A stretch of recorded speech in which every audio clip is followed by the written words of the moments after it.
இருந்தவரும் இருக்கிறவரும் இனி வரப்போகிறவருமாகிய இறைமகன் கிறிஸ்து இயேசுடைய இனிதான நாமம் மகிமைப்படுவதாக.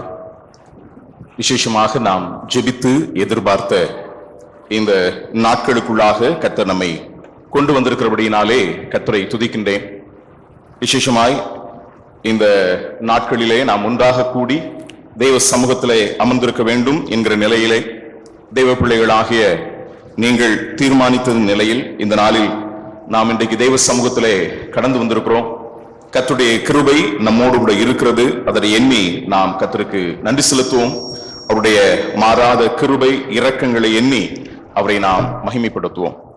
விசேஷமாக இங்கே உள்ளதான அருமையான தெய்வ பிள்ளைகளை காணவும், உங்களோடு கூட ஐக்கியப்படவும், கர்த்தருடைய வார்த்தையை பகிர்ந்து கொள்ளவும் தேவனாகிய கர்த்தர் அடியேனுக்கும் இரக்கம் செய்திருக்கிறார். அதை எண்ணி கர்த்தரை துதிக்கின்றேன்.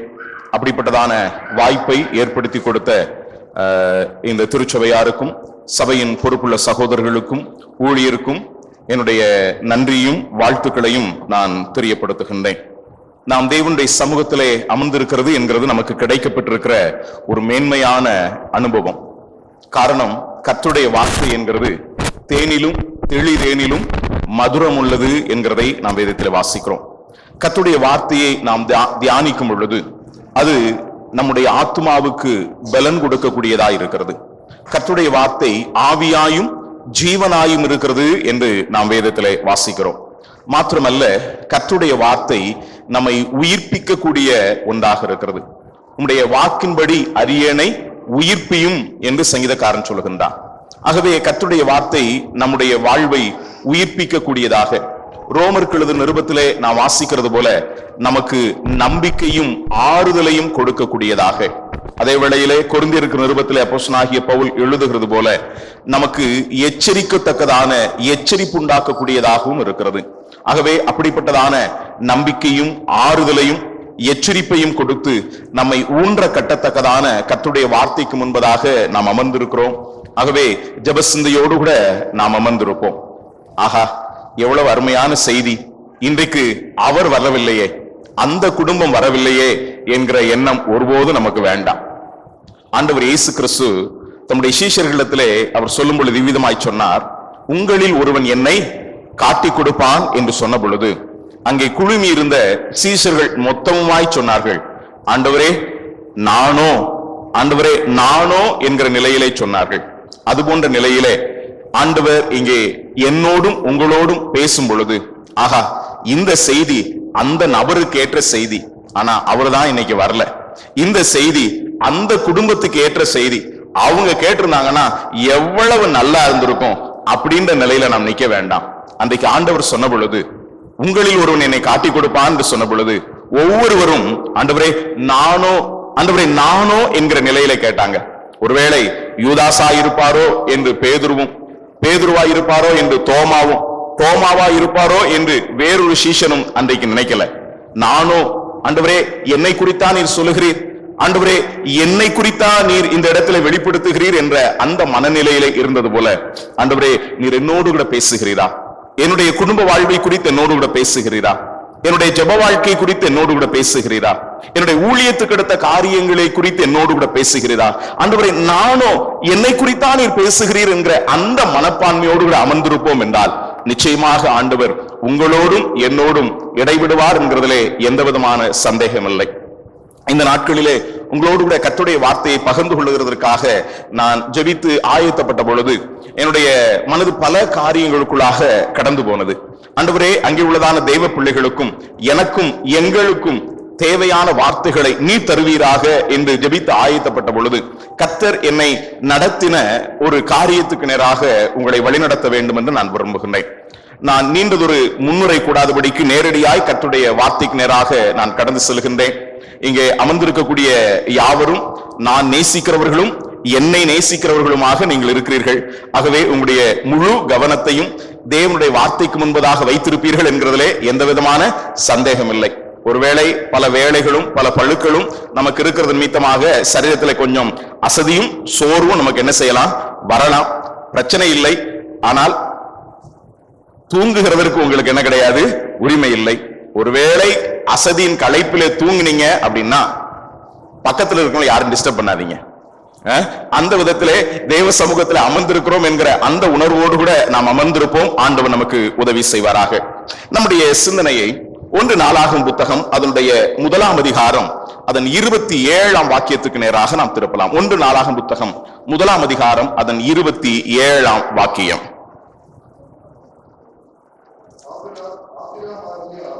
போதும். ஆபிராமாகிய ஆபிரகாம். இந்த நாட்களிலே உங்களோடு கூட பேச வேண்டும் என்று நான் விரும்பினதும் கர்த்தர் என்னை ஏவினதுமான காரியம் என்ன என்றால், ஆபிரகாம் என்கிற அந்த மனிதனை குறித்துதான்.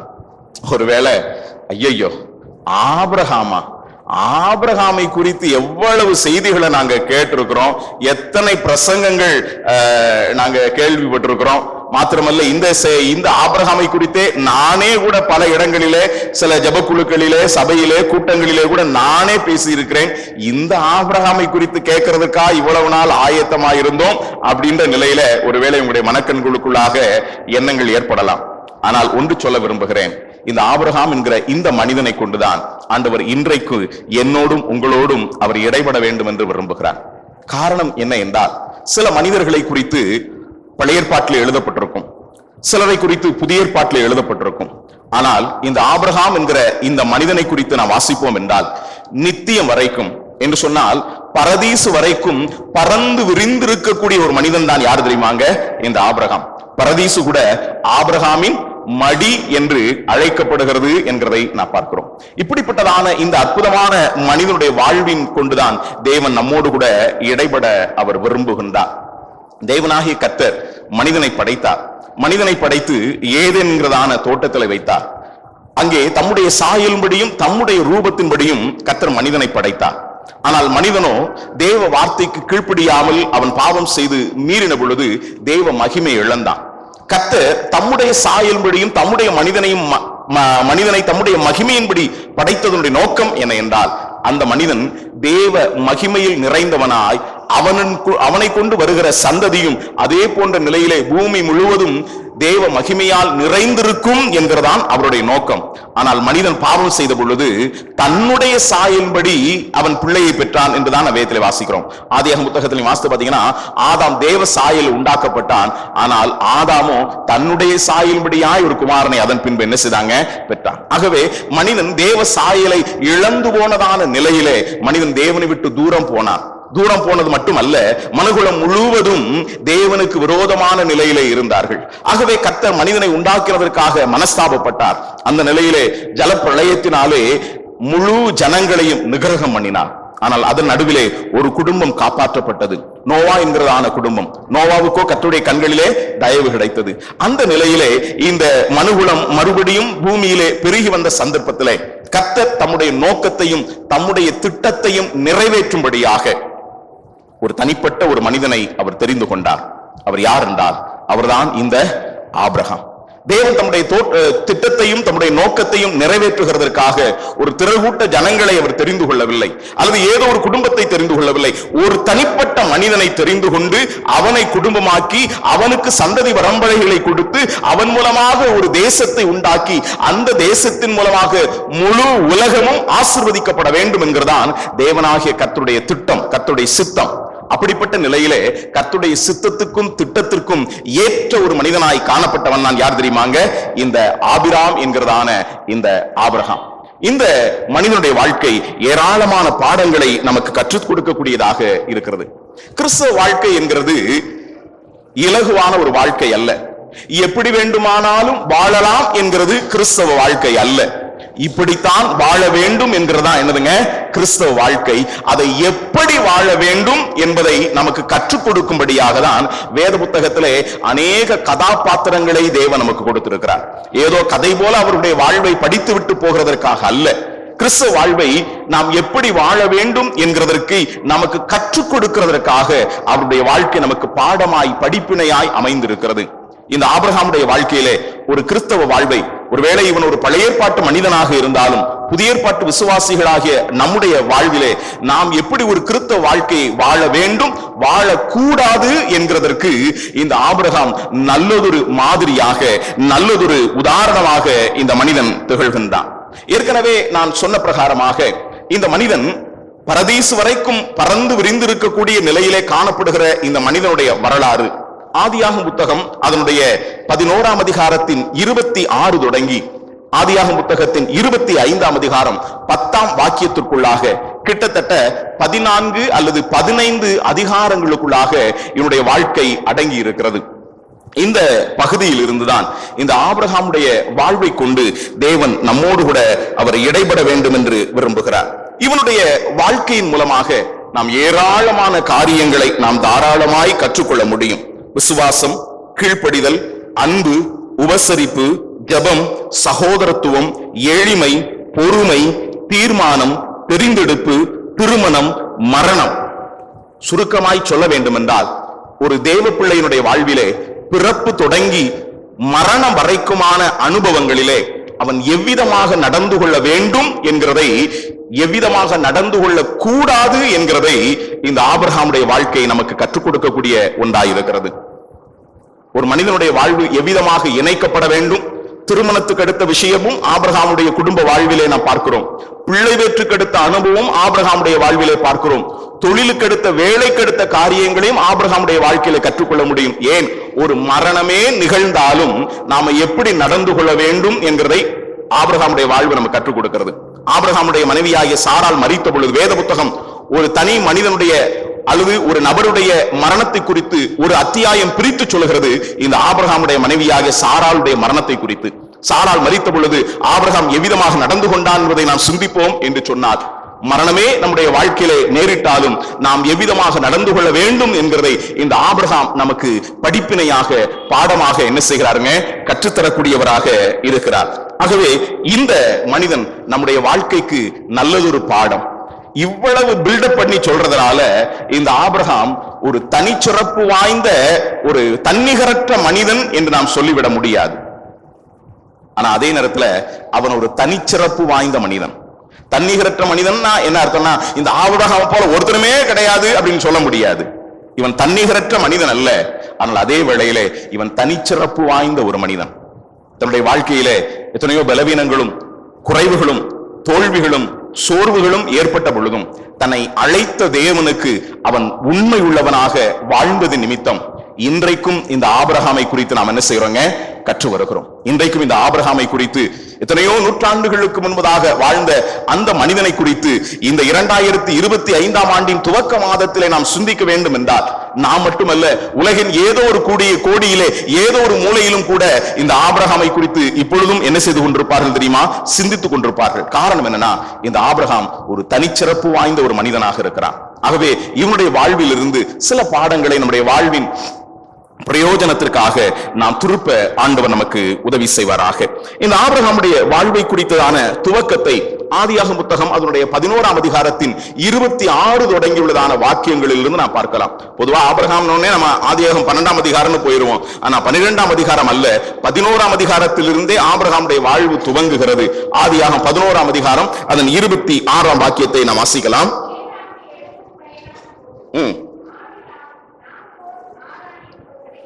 தேராகு 70 வயதான பொழுது அங்கே தேராகு ஆபிராமை என்ன செய்தான், பெற்றான் என்று நாம் வாசிக்கின்றோம். ஒரு விதத்துல இந்த மனிதனை இன்றைக்கு நாம் சிந்திப்பதனுடைய காரணம் என்ன? இன்றைக்கு இந்த மனிதனை நான் ஏற்கனவே சொன்னது போல நான் மட்டுமல்ல, உலகத்திலே 3 முக்கியமான மதங்கள் இந்த ஆபிரகாமை தங்களுக்கு பிதா என்று என்ன செய்கிறதுங்க, சொல்லிக் கொள்ளுது. இந்த ஆபிரகாமை உரிமை பாராட்டுகிறது. அப்படிப்பட்ட நிலையிலே ஒரு மிகப்பெரியதான மேன்மையுள்ள மனிதனாக இவன் காணப்பட காரணம் என்ன? இன்றைக்கும் இவனை குறித்து நாம் சிந்திக்க காரணம் என்ன? ஒரு விதத்துல சொல்லணும் அப்படின்னா, இந்த ஆபிரகாமுடைய வாழ்விலே தேவன் இடைப்பட்டார் என்கிறது மட்டுமே. ஒரு விதத்தில் நீங்க பாத்தீங்கன்னா, இந்த 12ஆம் அதிகாரம் இல்லை என்றால் 11ஆம் அதிகாரத்தோடயே இவனுடைய வாழ்க்கை கடந்து போகும். அப்படின்னா, நாகோர் தேராகை பெற்றான், தேராகு ஆபிராமை பெற்றான், ஆபிராம் ஈசாக்கை பெற்றான், ஈசாக்கு யாக்கோபை பெற்றான் அப்படின்னு இந்த மனிதனுடைய வாழ்க்கை என்ன செய்திருக்குங்க, கடந்து போயிருக்கும். ஆனால் நாகோர் தேராகை பெற்றான், தேராகு ஆபிராமை பெற்றான் என்று சொல்லிவிட்டு இந்த ஆபிரகாமுடைய வரலாறு 12 தொடங்கி அதனுடைய 25 வரையில்தான் அத்தியாயங்கள் வரைக்குமாய் நீண்டு போயிருக்கிறது என்று சொன்னால் அதன் காரணம் என்ன என்றால் ஒன்றே ஒன்று மட்டுமே, இந்த ஆபிரகாமுடைய வாழ்க்கையிலே தேவன் இடைப்பட்டதன் நிமித்தம். தேவன் இடைப்பட்டதன் நிமித்தம், தேவனுக்கு தன்னுடைய வாழ்க்கையிலே அவன் இடமளித்ததன் நிமித்தம் மட்டுமே இன்றைக்கு நாம் ஆபிரகாமை குறித்து நாம் சிந்தித்துக் கொண்டிருக்கிறோம். இந்த துவக்க வேளையிலே ஒன்றை நான் சொல்லிக்கொள்ள வேண்டும் என்று விரும்புகிறேன். நம்மை விட எத்தனையோ விதங்களிலே மாட மாளிகையிலே கூட கோபுரங்களிலே வாழ்ந்து கொண்டிருக்கக்கூடிய எத்தனையோ மனிதர்கள் உண்டு. ஆனால் அவர்களை விட நாம் எந்த விதத்திலும் கிஞ்சித்தேனும் மேன்மை உள்ளவர்கள் அல்ல, சிறந்தவர்கள் அல்ல, அல்லது தகுதி உள்ளவர்கள் அல்ல.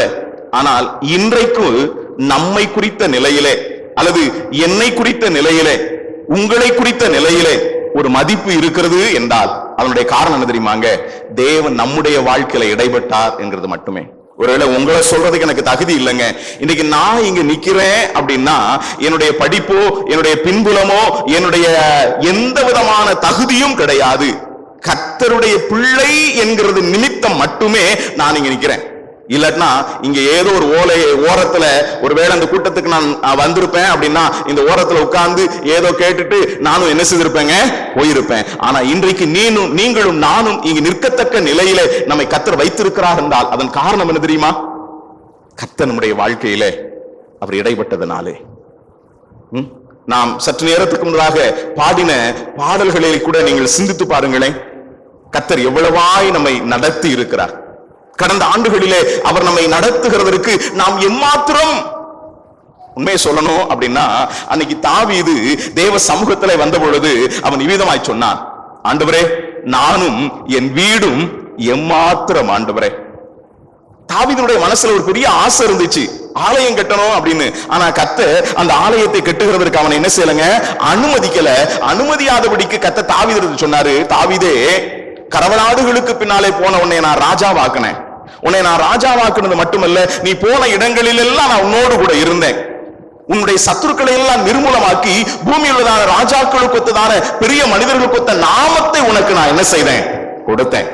ஆனாலும் நான் உனக்கு சொல்றேன், உனக்கு ஒரு நிலையான ராஜ்ய பாரத்தை நான் என்ன செய்வேன், ஏற்படுத்துவேன். உனக்கு ஒரு நிலையான வீட்டை கட்டுவேன்னு சொன்ன பொழுது தாவீது அங்கே 2 சாமுவேல் புத்தகம் 7ஆம் அதிகாரத்திலே அவன் சொல்கிறான், ஆண்டவரே மனுஷ பிரகாரமாய் எனக்கு நீர் இந்த காரியத்தை வெளிப்படுத்தினீரே, நீர் எனக்கு செய்ததற்கு நான் எம்மாத்திரம் ஆண்டவரே. உண்மை சொல்லணும்னா இன்றைக்கு கர்த்தர் நம்மை வைத்திருக்கிறதற்கு நாம எம்மாத்திரங்க. இன்றைக்கு நீங்களும் நானும் நிற்பதனுடைய காரணம் என்ன அப்படின்னா, உங்க பக்கத்து வீட்டுல இருக்கிறவனுக்கும் நமக்கும் எந்த ஒரு வித்தியாசமும் கிடையாது. அவர்களும் நம்மை போல வீடு வைத்திருக்கிறாங்க, அவர்கள் நம்மை போல வாகனம் வைத்திருக்கிறாங்க, அவர்களுக்கு நம்மை போல பிள்ளைகள் இருக்கிறாங்க, அவங்க நம்மை போல வேலைக்கு போறாங்க, அவங்களும் வேலைக்கு திரும்பி வர்றாங்க. அவங்க வீட்டுல என்ன இருக்கோ அதுதான் நம்ம வீட்டுல இருக்கு, நம்ம வீட்டுல என்ன இருக்கு அதுதான் அவங்க வீட்டுல இருக்கு. ஆனா அவர்களை விட உங்களை என்னையும் கர்த்தர் மேன்மையாய் வைத்திருப்பதனுடைய காரணம் என்ன, நம்முடைய வாழ்க்கையிலே தேவன் என்கிறவர் இருக்கிறது நிமித்தமாக தான். அந்த நாட்களில் உள்ளதான பெற்றோர்கள் சொல்லுவாங்க, உன் பேருக்கு முன்னால இருக்கிற இனிஷியல் நீ அழிச்சிட்டு போய் நின்னா தெருநாய் கூட உன்னை என்ன செய்யாது, சீண்டாது. ஏன்னா நீ இன்னாருடைய மகன்றதுனாலதான் உனக்கு என்னது மதிப்பு. நான் சொல்லேனே, விவேக் என்கிற நிலையில நாங்க நிக்கலங்க, நான் ஒரு தேவனுடைய பிள்ளை, தேவனுடைய ஊழியக்காரன் நிலையில மட்டுமே நான் இங்க நிற்கிறேன். இந்த ஆபிரகாமை குறித்து நாம் சிந்திக்கிறதற்கு ஆபிரகாமிடத்துல ஒன்றும் கிடையாது, ஒன்றும் கிடையாது. ஆனா ஒரே ஒரு காரியம் என்ன தெரியுமா, ஆபிரகாமும் தன்னுடைய வாழ்க்கையில தேவனுக்கு என்ன செய்தாருங்க, இடமளித்தார்.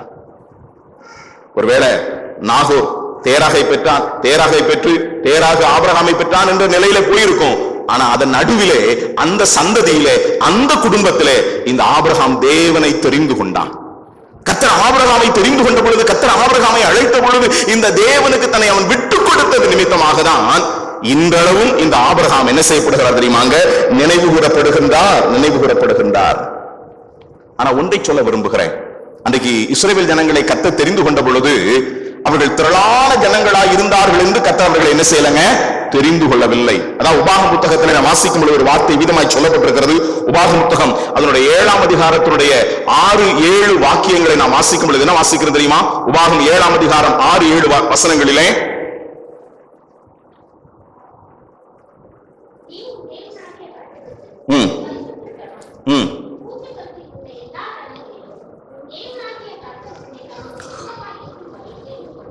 நீ உடைய தேவனாகிய கர்த்தருக்கு பரிசுத்த ஜனம், பூச்சக்கரத்துள்ளான சகல ஜனங்களுக்கும் நடுவில் நீ தேவனுக்கு சொந்தமாயிருக்கும்படியாக கர்த்தர் உன்னை தெரிந்து கொண்டார். எதனால் நிமித்தம்? எதனாலே? அந்த வசனம் தொடர்ந்து சொல்லுகிறது. என்ன வாசிக்கிறோம்? சகல ஜனங்களிலும் நீங்கள் திரட்சியாய் இருந்தீர்கள், தகுதி உள்ளவர்களாய் இருந்தீர்கள் என்று கர்த்தர் உங்களை தெரிந்து கொள்ளவில்லை. அன்பு வைத்து நீங்கள் சகல ஜனங்களிலும் எப்படிப்பட்டவர்களா இருந்தீங்க? கொஞ்சமா இருந்தீர்கள்.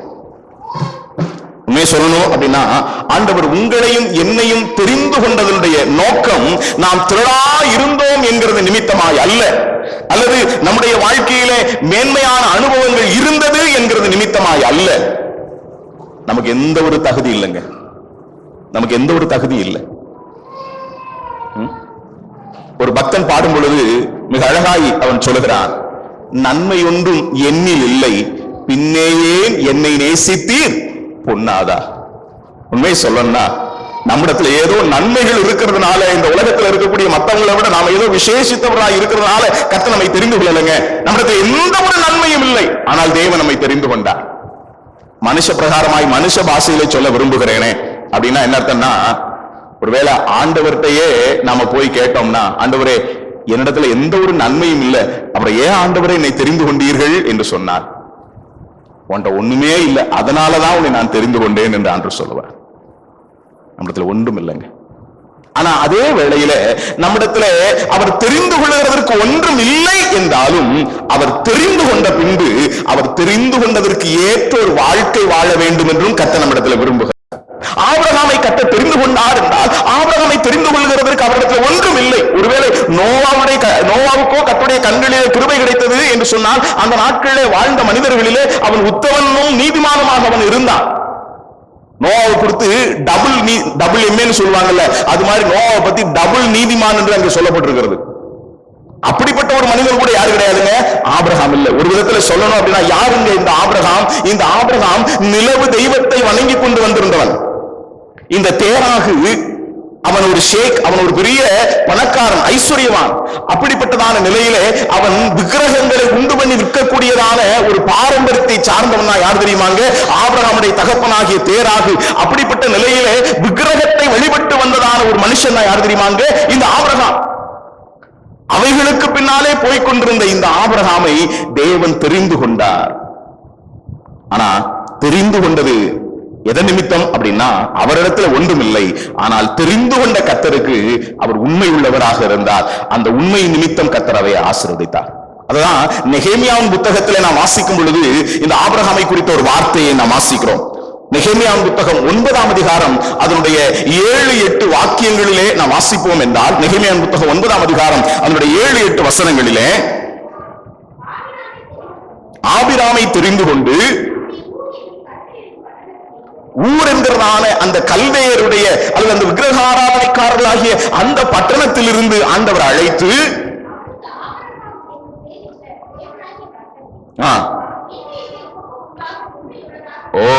கர்த்தர் ஆபிரகாமை அழைத்த பொழுது அவனிடத்தில் ஒன்றும் இல்லை.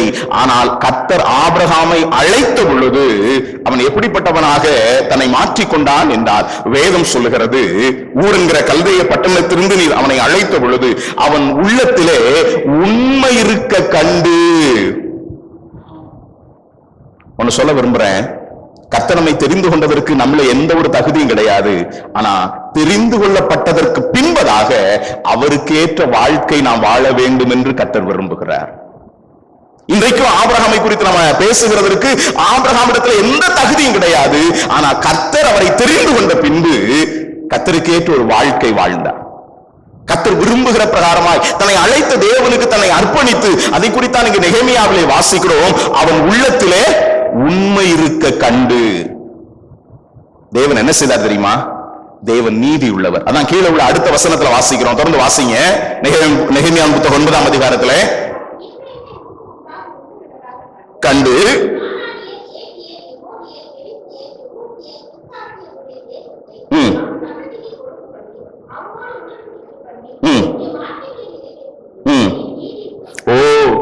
அவனோடு கூட உடன்படிக்கை பண்ணி அவனுக்கு கானானியர், ஏத்தியர் இப்படிப்பட்டதான புறஜாதிகள் வாழ்ந்திருந்த பட்டணத்தை அவனுக்கு நீ கொடுத்தீர். காரணம் என்ன அப்படின்னா, நீ நீதி உள்ளவர்.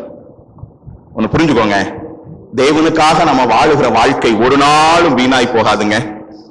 தேவனுக்காக நம்மை அழைத்த ஆண்டவருக்காக நாம் வாழுகிற வாழ்க்கை ஒரு நாளும் வீணாய் போகாது. ஆபிரகாமை தெரிந்து கொண்ட பொழுது ஆபிரகாமிடத்தில் ஒன்றும் இல்லை.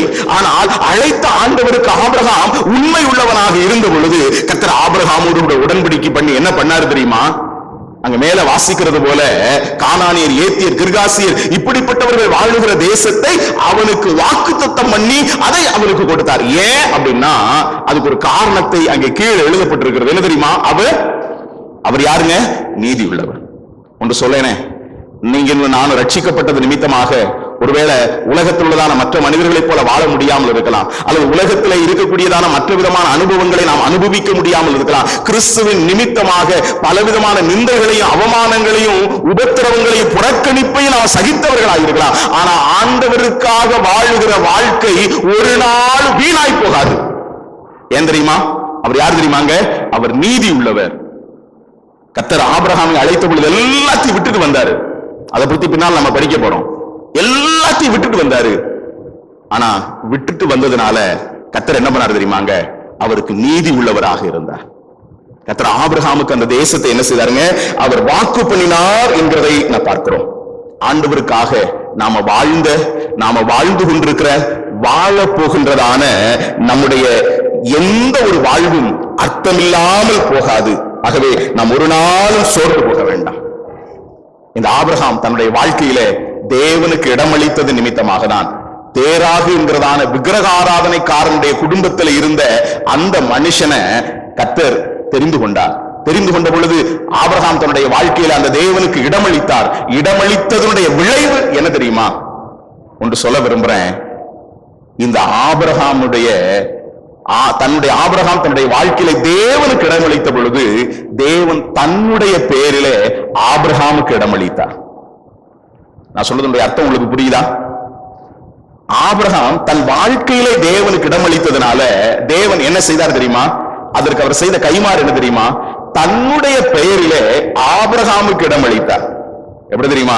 இந்த ஆபிரகாமை அழைத்து வேறு விரித்து தெரிந்து அவனை சந்ததி பரம்பரைகளாக்கி அவனை ஆசீர்வதித்து பெருகச் செய்த பொழுது பின் நாட்களிலே எகிப்திலே அவர்கள் இருந்த சந்தர்ப்பத்திலே கர்த்தர் தன்னை இஸ்ரவேலின் ஜனங்களுக்கு அல்லது ஆபிரகாமின் சந்ததிக்கு வெளிப்படுத்தும் போது அவர் எப்படி வெளிப்படுத்துகிறார் தெரியுமா? Praise the Lord.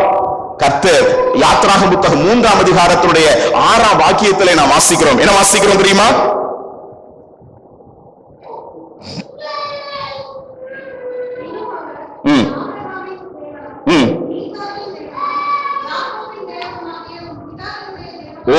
நான் ஆபிரகாமின் தேவன். மோசேக்கு தன்னை தேவன் வெளிப்படுத்தின பொழுது I am that I am, இருக்கிறவராகவே இருக்கிறேன் என்று வெளிப்படுத்தினார். ஆனால் அப்படி வெளிப்படுத்தின கர்த்தர் இஸ்ரவேலின் சந்ததிக்கு தன்னை வெளிப்படுத்தும் பொழுது நான் I am என்கிற நான் யார் தெரியுமா? இருக்கிறவராகவே இருக்கிறேன் என்று சொல்லுகிற நான் யார் தெரியுமா? நான் யெகோவா அப்படின்னு சொல்லல, நான் கர்த்தர் அப்படின்னு சொல்லல. நான் யார் தெரியுமா? நான் ஆபிரகாமின் தேவன். ஒருவேளை உங்களுக்கு நான் சொன்னது எல்லாமே புரியும் அப்படின்னு நான் சொல்ல விரும்பல. ஆனா ஒரு வார்த்தை சொல்றேன். ஆபிரகாம் அவனதுல ஒண்ணும் கிடையாது. ஆனா கர்த்தர் அவனை தெரிந்து கொண்ட பொழுது கர்த்தர் தெரிந்து கொண்டதற்கு ஏற்ற ஒரு வாழ்க்கை வாழ்றது தன்னை விட்டு கொடுத்ததுனால, தன்னுடைய வாழ்க்கையில ஆபிரகாம் தேவனுக்கு இடமளித்ததுனால தேவன் தன்னுடைய நாமத்திலே ஆபிரகாமுக்கு இடமளித்தார். என்ன நாமம்? என்ன அப்படின்னா தன்னுடைய பெயரை ஆபிரகாமோட சேர்த்து ஒரு விதத்துல சொல்லணும் அப்படின்னா ஆண்டவர் தன்னை கேர் ஆஃப் ஆபிரகாம் அப்படின்னு அங்க வெளிப்படுத்துறார். நான் சொல்றது உங்களுக்கு புரியுதா? ஒரு புதுசா ஒரு இடத்துக்கு நம்ம போறோம் அப்படின்னு வச்சுக்கோங்களேன். நாங்க ரட்சிக்கப்பட்டு முதல்ல வாடிப்பட்டிக்கு நாங்க ஊழியத்துக்கு போனோம். அப்ப ஊழியத்துக்கு போன சந்தர்ப்பத்துல ஒரு வீட்டுல நாங்கள் குடியிருந்தோம். அப்ப அதனால ஏதாவது கடிதம் வந்துருச்சுன்னா நம்ம புதுசா போட்டோம்னா போஸ்ட்மேனுக்கு தெரியாது. அதனால எங்களுடைய அப்பாவுடைய பெயரை போட்டு கீழே கேர் ஆஃப் ராமன் வாத்தியார் அப்படின்னு. அப்படின்னா என்ன அர்த்தம்? நாங்க குடியிருந்த வீடு வந்து என்னது? ராமன் வாத்தியாருடைய, அவர் அறியப்பட்டவர். நான் சொல்ல உங்களுக்கு புரியுதா? அதனால கேர் ஆஃப் ராமன் வாத்தியார் வீடு அப்படின்னு போடுவாங்க, ராமன் வாத்தியார் அப்படின்னு. உண்மை சொல்லனா வானத்தையும் பூமியும் படைத்த சர்வ வல்லமையோர் ஆகிய தேவன் இஸ்ரவேலுக்கு தன்னை வெளிப்படுத்தும் போது எப்படி வெளிப்படுத்துறார் தெரியுமா? நான் வானத்தையும் பூமியும் சகலவற்றையும் அந்த சராசரம் உண்டாக்கிற தேவன் அல்ல, நான் ஆபிரகாமின் தேவன் என்று வெளிப்படுத்துறார். காரணம் என்ன தெரியுமாங்க? இந்த ஆபிரகாம் தேவனுக்கு தன்னுடைய வாழ்க்கையில இடமளித்ததனுடைய விளைவு. ஒன்னு சொல்றேனே, உங்க வாழ்க்கையிலும் என் வாழ்க்கையிலும் கர்த்தருக்கென்று நாம் வாழுகிற வாழ்க்கை ஒரு நாள் வீணாய் போகாதுங்க. அதற்குரியதான பலனை அமுக்கி குலுக்கி மடியிலே சரிந்து விழும்படி கொடுக்கிற கர்த்தர் இந்த ஆபிரகாமின் தேவன். ஆகவே ஆபிரகாமை குறித்து படிக்கிறதற்கு முன்பதாக இந்த ஆபிரகாமின் தேவன் யார் என்கிறதை முதலாவது நாம் படிக்க போகிறோம். ஆபிரகாமை குறித்து படிக்கிறதுக்கு ஏராளமான காரியங்கள் உண்டு. கிட்டத்தட்ட இந்த ஆபிரகாமை குறித்தே இதுவரைக்கும் நான் ஒரு 160 மணி நேரத்திற்கு மேலாக நான் பேசி உட்கார்ந்து நான் கணக்கு பண்ணி பார்த்தேன். கிட்டத்தட்ட 160 மணி நேரங்களுக்கு மேலாக இந்த ஆபிரகாமை குறித்து நான் பேசி இருக்கிறேன். நானே ஒண்ணும் தெரியாத நானே இவ்வளவு பேசுறேன் அப்படின்னா எத்தனை மனிதர்கள் இந்த ஆபிரகாமை குறித்து பேசி இருப்பார்கள். இந்த அளவுக்கு பேசுறதுக்கு ஆபிரகாமிட்ட ஒரு சுக்கும் கிடையாது. இந்த அளவுக்கு பேசுறதுக்கு காரணம் என்ன அப்படின்னா ஆபிரகாமுடைய வாழ்வில் இருந்த தேவன். அப்படி என்றால் இந்த ஆபிரகாமின் தேவன் யார்?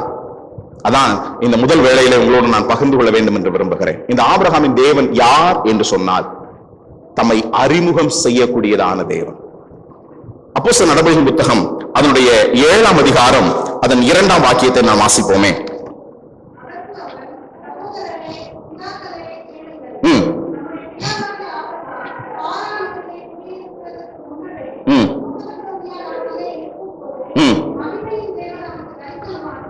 மகிமையின் தேவன் அவனுக்கு தரிசனமாகி என்று வாசிக்கிறோம். இந்த ஆபிரகாமின் தேவன் யார் என்றால் ஆபிரகாமுக்கு தன்னை வெளிப்படுத்தின, தன்னை அறிமுகம் செய்ததான தேவன். பாபிலுடைய சம்பவத்திற்கு பின்பதாக ஜனங்கள் தேவனை மறந்து விக்கிரக ஆராதனைக்காரர்களாக அவர்கள் மாறி போனார்கள். அப்படி விக்கிரக ஆராதனைக்காரர்களாக மாறி போனதான அந்த ஜனத்தை தனக்கென தெரிந்து கொள்ள விரும்பின பொழுது தேவன் ஒரு தனிப்பட்ட மனிதனை அவர் தெரிந்து கொண்டார். அதற்காக ஒரு அஸ்திபாரமாக தெரிந்து கொள்ளப்பட்ட மனிதன் தான் யார் தெரியுமாங்க? இந்த ஆபிரகாம். இந்த ஆபிரகாம் நான் ஏற்கனவே சொன்னது போல இந்த ஆபிரகாம் யார்? இவனொன்றும் அறியப்பட்டதான பெரிதான ஒரு மனிதன் அல்ல. ஏற்கனவே சொன்ன பிரகாரமாக நாம இந்த ஆதியாகமம் 11ஆம் அதிகாரத்தினுடைய 26, 27 வசனங்கள்ல நம்ம வாசிக்கும் பொழுது நாகூருடைய மகன் தேராகு, தேராகுடைய மகன் யாருங்க? ஆபிரகாம். அவ்வளவுதான். ஒரு விக்கிரக ஆராதனைக்கு பின்னாலே போய் கொண்டிருந்த ஒரு குடும்பத்தை சார்ந்தவன். நான் சொல்லல, பைபிள் சொல்லுது. யோசுவாவின் புத்தகம் அதனுடைய 24ஆம் அதிகாரத்தினுடைய 2ஆம் வாக்கியத்திலே வாசிப்போம் என்றால் யோசுவா 24:2 விதமாய் வாசிக்கிறோம். நோக்கி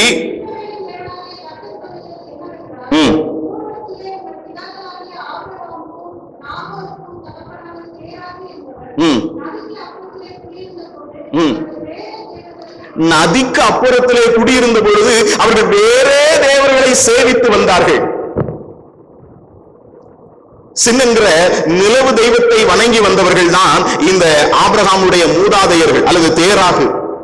அப்படிப்பட்ட ஒரு சந்ததியில இருந்து வந்தவன் தான் இந்த ஆபிரகாம். ஆனா கர்த்தர் இந்த ஆபிரகாமை தெரிந்து கொண்டது நிமித்தம் அல்லது ஆபிரகாம் தன்னுடைய வாழ்க்கையில கர்த்தருக்கு இடமளித்தது நிமித்தம் கர்த்தர் ஆபிரகாமை எவ்வளவாய் மேன்மைப்படுத்தினார். தன்னுடைய நாமத்தில் ஆபிரகாமுக்கு இடமளித்தார்.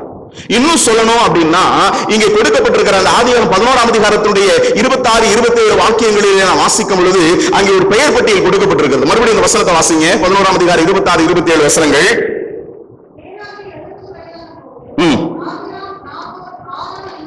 தேராகு 70 வயதான பொழுது யாரை யாரை பெற்றான்? ஆபிராம், நாகோர், ஆரானை பெற்றான். சரியா சொல்லணும் அப்படின்னா இங்கே சொல்லப்பட்டிருக்கிறதான இந்த பெயர் வரிசை இருக்கு பாத்தீங்களா, இந்த பெயர் வரிசையின்படியாக பிறந்தவர்கள் அல்ல. இங்கே சரியா சொல்லணும்னா ஆபிரகாம், நம்ம நல்லா கவனிச்சோம்னா அங்க என்ன சொல்லுவோம்? தேராகு ஆபிரகாமை பெற்றான், நாகோரை பெற்றான், ஆரானை பெற்றானா ஆபிரகாம் மூத்தவன், அதுக்கப்புறம் யாரு? நாகோரு, அதுக்கப்புறம் ஆரான் அப்படின்னு நாம எடுத்துக்கொள்வோம். ஆனா உண்மையை சொல்லணும் அப்படின்னா அங்கே ஆபிரகாம் முதல் பிறந்தவன் அல்ல.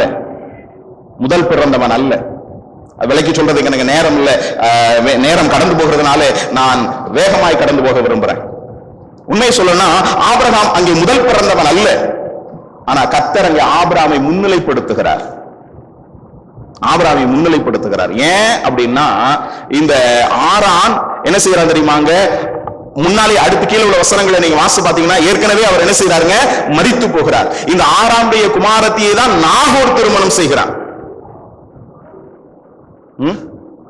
ஒரு உதாரணத்தை நீங்க தெரிஞ்சு விடணும் அப்படின்னா, நீங்க ஆதியாகமம் புத்தகத்தினுடைய 6ஆம் அதிகாரத்துக்கு நேராக வருவீர்கள் என்றால், நோவாவுடைய பிள்ளைகள் நமக்கு தெரியும். நோவாவுடைய பிள்ளைகள் யாருங்க? நோவாவுடைய பிள்ளைகள் யாருங்க? Same, com, யாபேத். அப்படின்னா என்ன அர்த்தம்? நோவாவுக்கு மூத்த மகன் சேம், அடுத்து காம், அடுத்து சரி.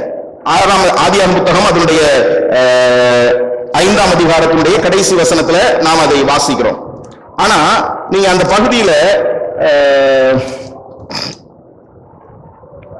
ஆதியாகமம் 5ஆம் அதிகாரத்தின் 32ஆம் வசனத்துல நோவா 500 வயதான போது சேம், காம், யாபேத் என்பவர்களை பெற்றான். ஆனா 9ஆம் அதிகாரத்தினுடைய 24ஆம் வசனத்தை வாசிங்களேன். 9ஆம் அதிகாரத்தினுடைய 24ஆம் வாக்கியம்.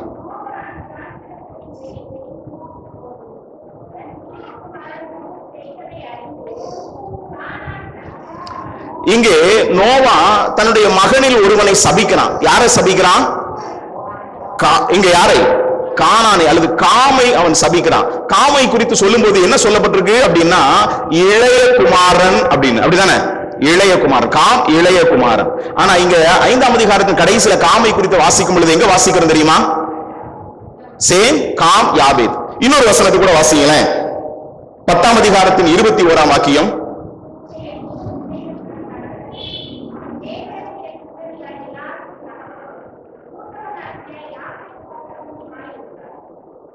மூத்தவனாகிய யாபேத்துக்கு, அப்ப மூத்தவன் யாரு? ஆனா இங்க யாபேத் எங்க போடப்பட்டிருக்கிறான்? ஆனா ஏன் சேம், காம், யாபேத்னு சொல்லப்பட்டிருக்குன்னா இந்த சேமின் வம்ச வழியின் மூலமாக தான் கர்த்தர் அந்த ரட்சிப்பின் சந்ததி என்ன செய்யறாருங்க? கொண்டு வருகிறார். அதே போலதான் இங்கே ஆபிரகாம் முன்னிலைப்படுத்தப்படுகிறதை நாம் இங்கே பார்க்கிறோம். ஆபிரகாம் அங்கே முன்னிலைப்படுத்தப்படுகிறார். ஒண்ணு சொல்லவா? நம்மை விட எத்தனையோ படித்தவர்கள் உண்டு, நம்ம கூட சேர்ந்து படித்தவர்கள் உண்டு, எத்தனையோ பண்படைத்தவர்களும் பலவிதமான நிலைகளில் உயர்ந்ததான மேன்மைகள் உண்டு. ஆனா உங்களையும் என்னையும் கர்த்தர் இன்றைக்கு மேன்மைப்படுத்தி வைத்திருக்கார். ரோட்ல போகணும்னா வணக்கம் சார் அப்படின்னு சொல்றாங்க அப்படின்னா நம்முடைய படிப்பு நிமித்தமோ பதவி நிமித்தமோ அல்ல. இந்த படிப்பும் பதவியும் எப்படி நமக்கு கிடைச்சிச்சுன்னா கர்த்தர் நமக்கு கொடுத்த என்னதுங்க? ஈவு. கர்த்தர் நமக்கு கொடுத்த ஈவு. மற்றவர்களை விட தேவன் நம்மை விசேஷித்தவர்களாய் மாற்றி இருக்கிறார். நம்ம பாடுகிறோமே, தேவா நான் எதினால் விசேஷித்தவன், ராஜா நான் அதி தினம் யோசிப்பவன். டெய்லி யோசிச்சு பாருங்க, என்ன விசேஷம் அப்படின்னா நாம படிச்சதுனாலயோ, நாம பணம் படைச்சதுனாலயோ, நாம உழைச்சதுனாலயோ அல்ல. இதுக்கெல்லாம் என்ன தெரியுமாங்க? ஒரே ஒரு காரியம், கர்த்தர். இந்த ஆபிரகாமும் இங்கே முன்னிலைப்படுத்தப்படுவதற்குடைய காரணம் என்னன்னா கர்த்தர். உண்மை சொல்லணும்னா நான் இங்க நிக்கிறதுக்கு எனக்கு எந்த ஒரு தகுதியும் கிடையாது. உண்மையிலே இந்த வேத புத்தகத்தை என்னுடைய கரங்களை ஏந்தி கொள்கிறதுக்கு எனக்கு எந்த ஒரு தகுதியும் கிடையாது. ஏன்னா எனக்கு முந்தைய சந்ததியில யாரும் இந்த புத்தகத்தை கையில கூட தொட்டு பார்த்தது கிடையாது. இந்த வேத புத்தகத்துக்கும் எங்களுக்கும் எந்த விதமான சம்பந்தமும் கிடையாது. ஒரு காலத்துல கடவுள் இல்லை, கடவுளை பரப்புகிறவன் முட்டாள், அயோக்கியன் என்று சொல்லக்கூடியதான கருப்பு சட்டைக்காரர்களாக எங்களுடைய குடும்பம் இருந்தது. என்னுடைய தகப்பனாரும் என்னுடைய தகப்பனாருக்கு தாயாராக இருக்கக்கூடியவர்களாம் கருப்பு சட்டை அணிந்தவர்களாய் கருப்பு சட்டைக்காரர்களாக இருந்தாங்க.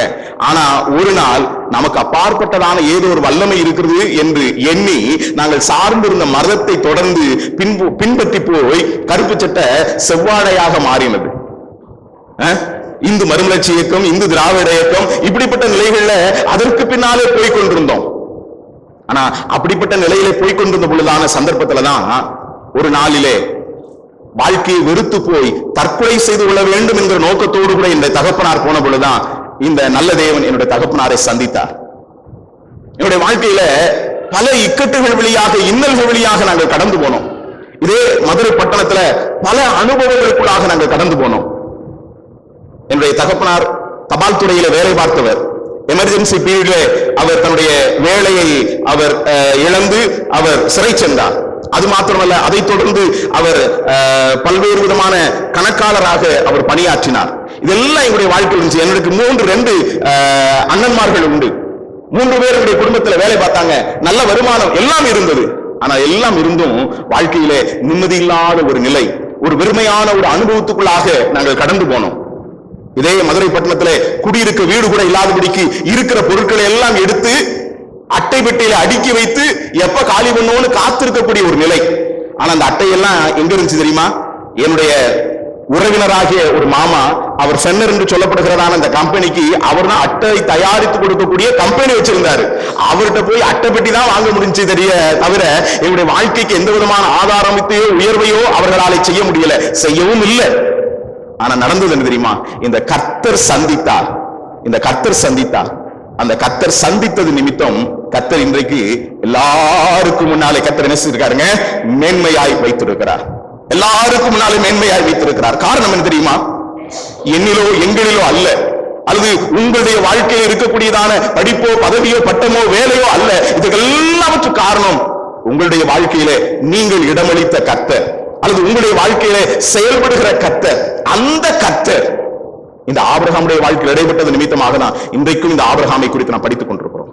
அப்படி என்றால் இந்த ஆபிரகாமின் தேவன் யார் என்றால், ஒன்று தம்மை அறிமுகம் செய்கின்றதான தேவன். இந்த முதல் செய்தி வேளை வேகமாய் முடிய போகிறபடினாலே இந்த குறிப்பை சுருக்கமாய் நான் சொல்லி முடிக்க வேண்டும் என்று விரும்புகிறேன். இந்த ஆபிரகாமின் தேவன் யார் என்றால், ஆபிரகாமை குறித்து படிக்கிறதுக்கு முன்பதாக படிக்கிறதுக்கு காரணம் தேவன். அப்படின்னா இந்த ஆபிரகாமின் தேவன் யார்? அவர் தம்மை அறிமுகம் செய்கிற தேவன். எப்படி அறிமுகம் செய்கிறார்? நம்முடைய வாழ்வின் சூழ்நிலைகளுக்கு ஏற்ற பிரகாரமாய் தம்மை நமக்கு அவர் என்ன செய்கிறாருங்க? அறிமுகம் செய்கிறார். அதுதான் இந்த அப்போஸ்தலர் நடவடிக்கைகளின் புத்தகம் 7ஆம் அதிகாரத்தின் 2ஆம் வசனத்துல நாம் வாசிக்கிறோம். கர்த்தர் எவ்விதமாக ஆபிரகாமை சந்தித்தார் என்று ஆதியாகம புத்தகத்திலே நமக்கு தெரியாது. நாம் ஆதியாகம புத்தகம் 12ஆம் அதிகாரத்தின் 1ஆம் வசனத்திலே கர்த்தர் ஆபிரகாமை என்னது வா என்று என்ன செய்தாருங்க? அழைத்தார். அல்லது போ, நீ புறப்பட்டு போ என்று சொல்லி கர்த்தர் என்ன செய்தாருங்க? ஆபிரகாமை கூப்பிட்டாருங்கிறது மட்டும் தான் தெரியும். ஆனா அதுக்கு முன்னால 11ஆம் அதிகாரத்திலேயே தேவன் ஆபிரகாமோடு கூட இடைப்பட்டார். அதுதான் சேவான் தன்னுடைய பிரசங்கத்திலே சொல்கிறார். 7ஆம் அதிகாரத்தினுடைய 2ஆம் வசனத்தில் என்ன வாசிக்கிறோம்? 7:2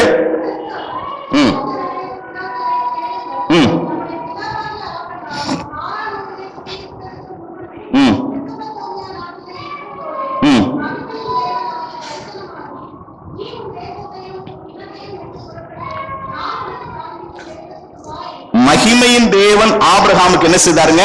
தரிசனமானார் என்கிறதை நான் பார்க்கிறோம். மகிமையின் தேவன் ஆபிரகாமுக்கு தரிசனமானார். ஏன் கர்த்தர் ஆபிரகாமுக்கு மகிமையின் தேவன் என்று தரிசனமானார்? மகிமை என்று சொன்னால் டோக்ஸா என்ற வார்த்தை பயன்படுத்தப்பட்டிருக்கிறது. மகிமை என்பதற்கு கனம், அந்தஸ்து, மேன்மை என்ற அர்த்தம். ஆபிரகாம் ஏற்கனவே சொன்னேன், அவன் இயற்கையை, நிலவை அல்லது இப்படிப்பட்டதான இயற்கையை வணங்கி வந்ததான ஒரு பாரம்பரியத்தை சார்ந்தவன். இயற்கையை பார்த்த பொழுது, நிலவை பார்த்த பொழுது, பயிர் வகைகளை பார்த்த பொழுது, மற்ற இயற்கையின் காரியங்களை பார்த்த பொழுது இவைகள் தங்களுக்கு வழிகாட்டும் என்று அவைகளை வணங்கி வந்து அவைகளை மேன்மைப்படுத்தி கொண்டு வந்தார்கள். ஆனா கர்த்தர் ஆபிரகாமுக்கு தன்னை எப்படி வெளிப்படுத்தினார் அப்படின்னா, ஆபிரகாமே, நீ நிலவை, இயற்கையை வழிபட்டு வருகிறாய். ஆனால் இந்த நிலவை, இயற்கை, இது எல்லாவற்றையும் படைத்த கர்த்தர் நான். ஏன்னா நான் இவைகளுக்கு எல்லாவற்றுக்கும் மேலானவர் என்று ஆபிரகாமுக்கு தன்னை வெளிப்படுத்தினாருங்க. ஒண்ணு புரிஞ்சுக்கோங்க, நம்முடைய வாழ்க்கையில அநேக காரியங்களை நம்முடைய வாழ்க்கையில மேன்மையாய் நாம் நினைக்கலாம்.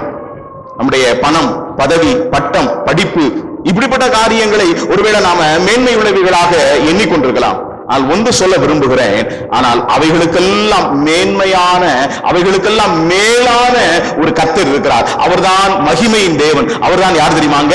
ஆபிரகாமின் தேவன். ஆபிரகாமின் தேவன். ஆகவே ஆபிரகாமுக்கு தேவன் தன்னை வெளிப்படுத்த, தன்னை அறிமுகம் செய்கிறார். எப்படி அறிமுகம் செய்கிறார் என்றால், ஒன்று அவர் மகிமையின் தேவன் என்று அறிமுகம் செய்கிறார். மாத்திரம் அல்ல, இரண்டாவதாக நாம் வாசிக்கும் பொழுது ஆதியாகமம் 14ஆம் அதிகாரத்தின் 23ஆம் வசனத்திலே, 14:23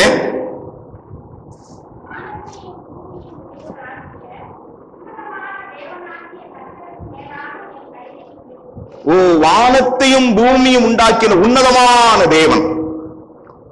இங்கே ஆண்டவர் தன்னை யார் என்கிற நிலையிலே ஆபிரகாமுக்கு வெளிப்படுத்துகிறதை பார்க்கிறோம்.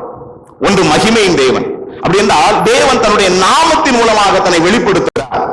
தேவனுடைய நாமம் என்கிறது நமக்கு எதை வெளிப்படுத்துகிறது என்றால், ஒன்று அவருடைய தன்மையை வெளிப்படுத்துகிறது, இரண்டாவது அவர் நம்மோடுள்ளதான உறவை அது வெளிப்படுத்துகிறது. அவர் மகிமையின் தேவன் என்று சொன்னால் அதனுடைய அர்த்தம் என்ன அப்படின்னா, அவருடைய தன்மை, அவர் எல்லாவற்றுக்கும் மேன்மையானவர், மகிமையுள்ளவர் என்கிற நிலையிலே, அதே நேரத்தில் அவர் நம்மோடு உள்ளதான உறவிலே அந்த மகிமையின் தேவன் நமக்கு சகலவிதமான மகிமையும் மேன்மையும் கொடுக்கத்தக்கவர் என்கிற விதத்திலே. இங்க இரண்டாவதாக ஆபிரகாமுக்கு தேவன் தன்னை எப்படி வெளிப்படுத்துகிறார் என்று சொன்னால் நாம் விவிதமாக வாசிக்கிறோம். உன்னதமான தேவன், உன்னதமான தேவன். இந்த உன்னதமான தேவன் என்கிறதை ஆபிரகாம் எப்படி அறிந்து கொள்கிறான்? நீங்க கொஞ்ச நேரத்துக்கு முன்னால மேலே உள்ளதான வசனத்தை நீங்க கவனித்து பார்ப்பீர்கள் என்று சொன்னால், அங்கே மெல்கிசதேக்கு வந்து அங்கே ஆபிரகாமுக்கு ஒரு வார்த்தை சொல்லுகிறார். அந்த வார்த்தையை மேல உள்ள வசனத்தை வாசிங்களே, 14ஆம் அதிகாரத்தினுடைய 19-20 வாக்கியங்கள்ல.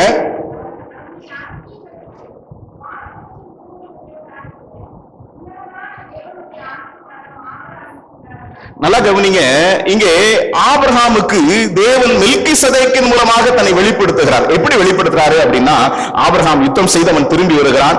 சோதோமுடைய சகல சொத்துக்களும் அவனுக்கு முன்னால என்ன செய்துங்க இருக்குது. அது இருக்கும் போது இப்பொழுது இந்த மெல்கிசதேக்கு வந்து ஆபிரகாமை ஆசீர்வதிக்கும் பொழுது, நீ கர்த்தரால் ஆசீர்வதிக்கப்பட்டிருப்பாய் அப்படின்னு சொன்னா போதும் தானே.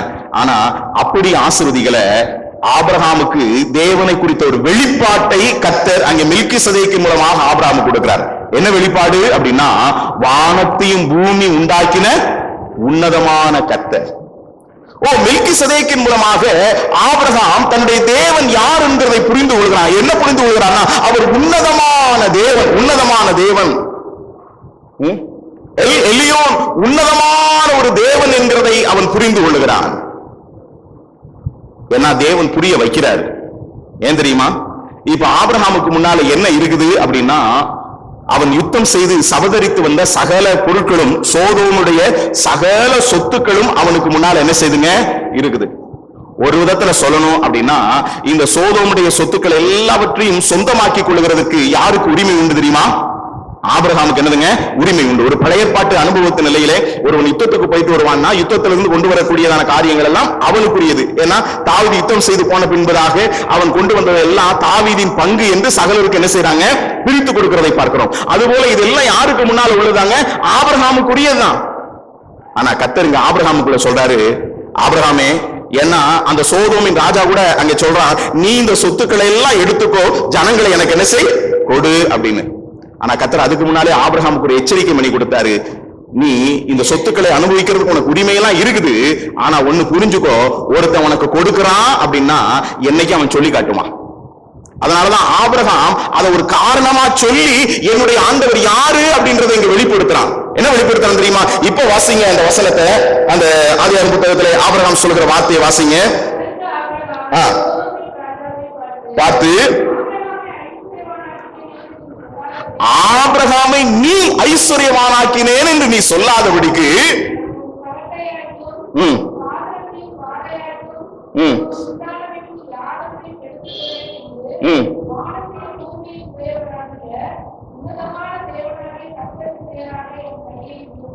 ஒண்ணு புரிஞ்சுக்கோங்க.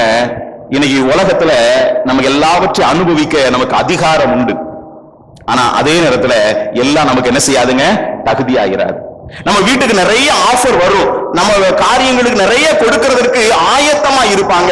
ஆனா அதெல்லாம் எப்படி வந்ததுன்னு நம்ம பார்க்கணும்.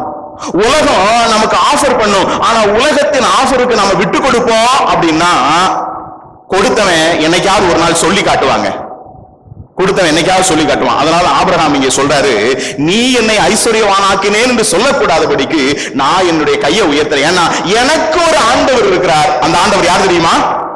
உன்னதமான தேவன். ஆபிரகாமுடைய சூழ்நிலைக்கு ஏற்ற பிரகாரமா ஆபிரகாமுக்கு தன்னை வெளிப்படுத்துகிறதை பார்க்கிறோம். உண்மையை சொல்லவா, இந்த அளவுக்கு நானும் நாங்களும் நிற்கிறதனுடைய காரணம் என்ன தெரியுமா? ஒவ்வொரு சூழ்நிலைக்கு ஏற்ற பிரகாரமாய் தேவன் தம்மை எங்களுக்கு, எனக்கு, ஏன் உங்களுக்கு அவர் வெளிப்படுத்துகிறார். சில நேரங்கள்ல நாங்க குடும்பமாய் வேதத்தை வாசிப்போம். வேதத்தை உட்கார்ந்து வாசிக்கக்கூடிய சந்தர்ப்பங்கள்ல எங்களுடைய குடும்ப ஜனங்கள் அதிகமாய் தனிப்பட்ட வேத வாசிப்பின் சந்தர்ப்பத்திலும் தேவன் அதிகமாய் பேசுவார். ஆனா அதை விட அதிகமாய் நாங்கள் குடும்பமாய் உட்கார்ந்து வேதத்தை வாசித்து ஜெபிக்கக்கூடிய சந்தர்ப்பத்துல அன்னைக்கு நாங்கள் கடந்து போவதான சூழ்நிலைகளுக்கு ஏற்ற பிரகாரமாய் தேவன் தம்மை வெளிப்படுத்தி எங்களை பலப்படுத்துகிற கர்த்தர். அவர்தான் நம்முடைய ஆண்டவர். ஆபிரகாமின் தேவன் தன்னை அறிமுகம் செய்கிறவர். நிலவு இப்படிப்பட்ட இயற்கைகள் தான் பெரியது என்று அவன் எண்ணிக்கொண்டு அதை வணங்கி கொண்டிருந்த பொழுது கர்த்தர் தன்னை வெளிப்படுத்தினாரு. நீ நிலவு இயற்கை இவைகளை வணங்கிக்கிட்டு இருக்க, ஆனா இவைகளை விட இவைகள் எல்லாவற்றையும் உண்டாக்கிற கர்த்தர் நான், என்னை வணங்கு என்று சொல்லிதான் முதல்ல ஆபிரகாமுக்கு தேவன் தன்னை எப்படி வெளிப்படுத்துறார்னா மகிமையின் தேவன் என்று வெளிப்படுத்துகிறார். இரண்டாவதாக சோதோமின் சொத்துக்கள் எல்லாம் அவனுக்கு முன்னால வந்து நிக்குது. ஆனால் சோதோமின் சொத்துக்களாலே நீ சொக்கி போய் விட வேண்டாம், சோதோமின் சொத்துக்களாலே உன்னை தீட்டுப்படுத்தி விட வேண்டாம்.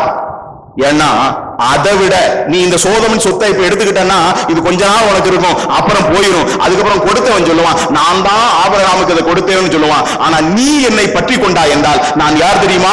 வானத்துக்கும் பூமிக்கும் சொந்தக்காரராகிய உன்னதமான தேவன். நம்ம வாழ்க்கையில நம்ம கடந்து போகிற ஒவ்வொரு சூழ்நிலைக்கு ஏற்ற பிரகாரமாய் தம்மை நமக்கு வெளிப்படுத்துகிறவர். இன்றைக்கும் ஆபிரகாமை குறித்து நாம் படித்துக் கொண்டிருக்கிறோம் என்றால் ஒற்றை காரணம், ஆபிரகாமின் தேவன். அவர் யார் என்றால் அவருடைய வாழ்வின் சூழ்நிலைகளுக்கு ஏற்ற பிரகாரமாய் தம்மை வெளிப்படுத்துகின்றதான தேவன், தன்னை வெளிப்படுத்துகின்றதான தேவன். அதோடு முடிந்துள்ளங்க. தொடர்ந்து நீங்க ஆபிரகாமுடைய வாழ்வை நீங்கள் புரட்டி பார்ப்பீர்கள் என்று சொன்னால் நாம் கடந்து போகிறதான பாதையிலே ஆதியாகமம் புத்தகம் 15ஆம் அதிகாரம் அதன் 1ஆம் வாக்கியத்திலே நாம் வாசிக்கிறோம். இந்த காரியங்கள் நடந்த பின்பு உண்டாகி நீ பயப்படாதே, ஆபிரகாமே நீ பயப்படாதே, நான் உனக்கு கேடகம். ஆபிரகாமுக்கு தேவன் தன்னை மூன்றாவதாக எவ்விதமாய் வெளிப்படுத்துகிறார் என்றால் நான் உன்னதமான தேவன், நான் மகிமையின் தேவன், நான் உன்னதமான தேவன், நான் உனக்கு கேடகம், I am the shield, நான் உனக்கு பாதுகாப்பு என்று கர்த்தர் வெளிப்படுத்துறார். நீங்க நல்லா கவனிங்க. இந்த காரியங்கள் நடந்த பின்பு, எந்த காரியம்? இதுக்கு முன்னாலே உள்ளதான 14ஆம் அத்தியாயம். 14ஆம் அத்தியாயத்துல என்ன நடக்கிறது அப்படின்னா லோத்து சிறைபிடித்துக் கொண்டு போகப்படுகிறார். அப்படி சிறைபிடித்துக் கொண்டு போகப்படுகிறதான சந்தர்ப்பத்தில் ஆபிரகாம் லோத்துவை சிறை மீட்கும்படியாக தன்னுடைய வீட்டில் இருந்தான 318 பேரையும் கைப்படிந்தவர்களையும் அவன் ஆயத்தப்படுத்தி அங்கே கொண்டு போய் சிறை மீட்டு வருகிறார். இது ஆபிரகாமுடைய திறமையினாலா அப்படின்னா கிடையாதுங்க. கர்த்தர் ஆபிரகாமோடு கூட இருந்ததுனால. அந்த 14ஆம் அதிகாரத்தை முழுசா வாசிச்சு பார்த்தா நமக்கு தெரியும். ஆனா எப்படியோ யுத்தம் செய்து திரும்பி வந்துட்டான். ஆனா திரும்பி வந்தா இங்க ஆபிரகாமுடைய மனசுல ஒரு பயம். ஏன் தெரியுமா? இவன் ஒரு பெரிய ராஜாவும் கிடையாது, இவன் ஒன்னும் ஒரு பெரிய யுத்த வீரனும் கிடையாது. ஏன்னா அங்க மோதிக்கிட்டவங்க பாத்தீங்க அப்படின்னா 5 ராஜாக்கள் 4 ராஜாக்களோடு கூட யுத்தம் பண்ண வந்தாங்களாம். கெதர்லாகோமேர் அப்படின்றப்பட்டதான மனிதனை குறித்தான் வாசிக்கிறோம். அப்படிப்பட்டதான ராஜாக்களை தோற்கடித்துட்டு வந்துட்டான். எப்படியோ போய் தோற்கடித்துட்டு வந்துட்டான். ஆனா வந்து உட்கார்ந்த பிறகுதான் யோசிச்சு பார்க்கும்போது ஒருவேளை இவங்க எல்லாம் திரும்ப வந்துட்டாங்க அப்படின்னா, அவனுடைய மனசுல உண்மையை சொல்லணும் அப்படின்னா ஒரு பயம் அங்க என்ன செய்துங்க தோன்றுகிறது. அவனுடைய மனசுல கண்டிப்பா ஒரு பயம் ஆபிரகாமுடைய வாழ்க்கையில் என்ன செய்திருக்குங்க தோன்றி இருக்கும். அப்பதான் கர்த்தர் ஆபிரகாமை பார்த்து வேத புத்தகத்திலேயே, என்னுடைய சிந்தனை சரியா இருக்கும் என்றால் வேத புத்தகத்திலேயே முதல்ல பயப்படாதே என்கிற வார்த்தையை இங்க ஆபிரகாமை பார்த்து கர்த்தர் சொல்லுகிறார். வேத பண்டிதர்கள் சொல்றாங்க பயப்படாதே என்ற வார்த்தை 365 தடவை பைபிள் என்ன செய்யுதுங்க சொல்லி இருக்கு அப்படின்னு சொல்றாங்க. ஆனா என்னுடைய சிந்தனை அடிப்பில் ஒருவே தவறு இருக்கலாம். ஆனா என்னுடைய நான் வாசித்து பார்த்த நிலையில முதல்ல ஒரு புது வார்த்தைய, அதாவது ஏற்கனவே இருந்த வார்த்தை தான், ஆனா ஆபிரகாமுக்காக தேவன் சொல்ற ஒரு வார்த்தை என்ன தெரியுமா? ஆபிரகாமே ஒன்னு புரிஞ்சுக்கோங்க, நம்முடைய ஆண்டவர் எவ்வளவு நல்லது தெரியுமா? நாம கடந்து போகிற சூழ்நிலைகளுக்கு ஏற்ற பிரகாரமாக தம்மை நமக்கு வெளிப்படுத்துகிறவர். இந்த பயப்படாதன்ற வார்த்தை இதுக்கு முன்னால யார்ட்டையும் ஆண்டவர் சொல்லங்க. ஆனா இங்க ஆபிரகாமுக்கு சொல்றாரு. என்னது? ஆபிரகாமே, இன்னும் சொல்லனா இதுவரைக்கும் நீங்க பாத்தீங்க அப்படின்னா கர்த்தர் ஆபிரகாமுக்கு தரிசனமானார், ஆபிரகாமுக்கு தன்னை வெளிப்படுத்தினார், கர்த்தர் ஆபிரகாமோட பேசினாரு, இப்படிதான் நம்ம பார்க்க முடியும். ஆனா முதல்ல கர்த்தர் இந்த இடத்துல அவனை பேர் சொல்லி கூப்பிடுறாருங்க. முதல்ல ஆண்டவர் ஆபிரகாம பேர் சொல்லி கூப்பிடுறாரு. உலகத்துல ஒரு மகிழ்ச்சியானதும் மகிமையானதுமான ஒரு விஷயம் இருக்கும் அப்படின்னா, ஒரு மனுஷன் இப்படி சொன்னாரு, ஒரு இடத்துல நம்ம போய் இருக்கும்போது அங்கே பிரபலமான பிரசித்தி பெற்ற ஒரு ஆளு நம்மள பேர் சொல்லி கூப்பிடுவாங்கன்னா அதுல இருக்கிற மகிழ்ச்சி இன்பம் வேற எதுவுமே கிடையாது அப்படின்னு. உண்மை சொல்லணும் அதாங்க. சாதாரண மனுஷங்க நிலையில ஒரு கூட்டத்தின் நடுவுல ஒருத்தங்க பிரசித்தி பெற்ற ஒரு ஆள் இருக்கிறாங்க. ஒருவேளை அவங்க நமக்கு தெரியும், நாம அவங்களுக்கு தெரியும். ஆனா ஒருவேளை நாம அவங்க ரொம்ப பிஸியா இருக்கிறாங்கன்ற நிலையில சில நேரங்கள் அவங்களை போய் பார்க்க மாட்டோம், ஓரமா உட்கார்ந்துட்டு இருப்போம், ஓரமா ஒதுங்கி இருப்போம். ஆனா அந்த சூழ்நிலையின் நடுவுல அவங்க நம்மள பேர் சொல்லி தனியா ஸ்பெசிபிக்கா கூப்பிடுவாங்க அப்படின்னா அது எப்படி இருக்கும் தெரியுமா? ஆபிரகாமுடைய அந்த சிச்சுவேஷனை, அவனுடைய மனநிலையை கொஞ்சம் நல்லா கவனிச்சு பாத்தீங்க அப்படின்னா, ஆபிரகாமுக்குள்ளாக ஒரு சோர்வு, ஒரு பயம் கவ்வி இருக்கக்கூடிய ஒரு சூழ்நிலை. அப்போ ஆபிரகாமே நான் இருக்கிறேன், ஆபிரகாமே நான் இருக்கிறேன், ஆபிரகாமே அவனை கூப்பிட்டு சொன்னாரு, நான் உனக்கு பயப்படாத, நான் உனக்கு அந்த ஷீல்டு. உண்மையை சொல்லவா, இங்க ஆபிரகாம் கர்த்தர் நான் உனக்கு கேடகம். பைபிள் நீங்க வாசிச்சு பாத்தீங்கன்னா மோசே இஸ்ரவேல் ஜனங்களை பார்த்து சொல்றாரு, கர்த்தர் உங்களுக்கு கேடகமாயிருப்பார் அப்படின்னு. தாவீது அவன் தனக்கு கர்த்தரை குறித்து சொல்றான், கர்த்தர் என்னுடைய கேடகம் அப்படின்னு. பைபிள் நீங்க வாசிச்சு பாத்தீங்கன்னா தெரியும். மோசேக்கு இஸ்ரவேல் ஜனங்களுக்கு மோசே சொல்றாரு, கர்த்தர் உங்களுக்கு கேடகமாயிருப்பாரு. தாவீது சொல்றாரு, கர்த்தர் எனக்கு கேடகம் அப்படின்னு. ஆனா இங்க கேடகமாகிய கர்த்தரை சொல்றாரு, நான் உனக்கு கேடகம் அப்படின்னா எவ்வளவு பெரிய வெயிட், எதுல வெயிட் இருக்கு தெரியுமா? நான் சொல்றதுடைய அர்த்தத்தை நீங்க புரிஞ்சுக்கிடுவீங்கன்னு நினைக்கிறேன். ஆசீர்வாதமா சொல்லும் போது மோசே சொல்றாரு, கர்த்தர் உங்களுக்கு கேடகமா இருப்பார். தாவீது சொல்றாரு, கர்த்தர் எனக்கு கேடகம். ஆனா கர்த்தரே சொல்றாரு, நான் உனக்கு கேடகம். சொல்ல அவர் சொல்றாரு, நம்முடைய வாழ்வின் சூழ்நிலைகளுக்கு ஏற்ற பிரகாரமாய். ஆபிரகாம் அங்கே பயந்து போயிருக்கக்கூடிய ஒரு சூழ்நிலை, ஆனா கர்த்தர் சொல்றாரு, நான் உனக்கு பாதுகாப்பு.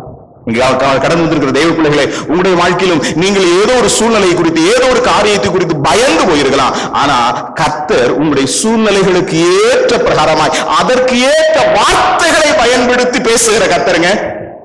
நான் சொல்றேனே, கிட்டத்தட்ட 1 மணி நேரம் நான் இப்ப பேசி முடிக்க போகிறதான சந்தர்ப்பத்துக்குள்ளாய் வந்திருக்கிறேன். ஆனா இதுல எல்லா வார்த்தையும் உங்களோட பேசுன்னு நான் நிச்சயமா சொல்ல மாட்டேன். ஆனா உங்களுக்கு என்ன வார்த்தை தேவையோ அதை கர்த்தர் கண்டிப்பா உங்களோட பேசுவார். எனக்கு என்ன வார்த்தை தேவையோ அதை கண்டிப்பா கர்த்தர் எனக்கு நினைவூட்டுவார். இங்க ஆபிரகாமுக்கு இப்ப இருக்கு தேவையான வார்த்தை என்ன தெரியுமா? பயந்து போயிருக்கக்கூடிய சூழ்நிலையில கர்த்தர் ஆபிரகாமுக்கு தன்னை வெளிப்படுத்துறாரு, ஆபிரகாமே நீ பயப்படாத, ஏன்னா நான் உனக்கு கேடகம். நிலவுகளையும் விக்கிரகங்களையும் வணங்கி கொண்டு அவனுக்கு இது எல்லாவற்றுக்கும் மேலான மகிமையின் தேவன் நான்.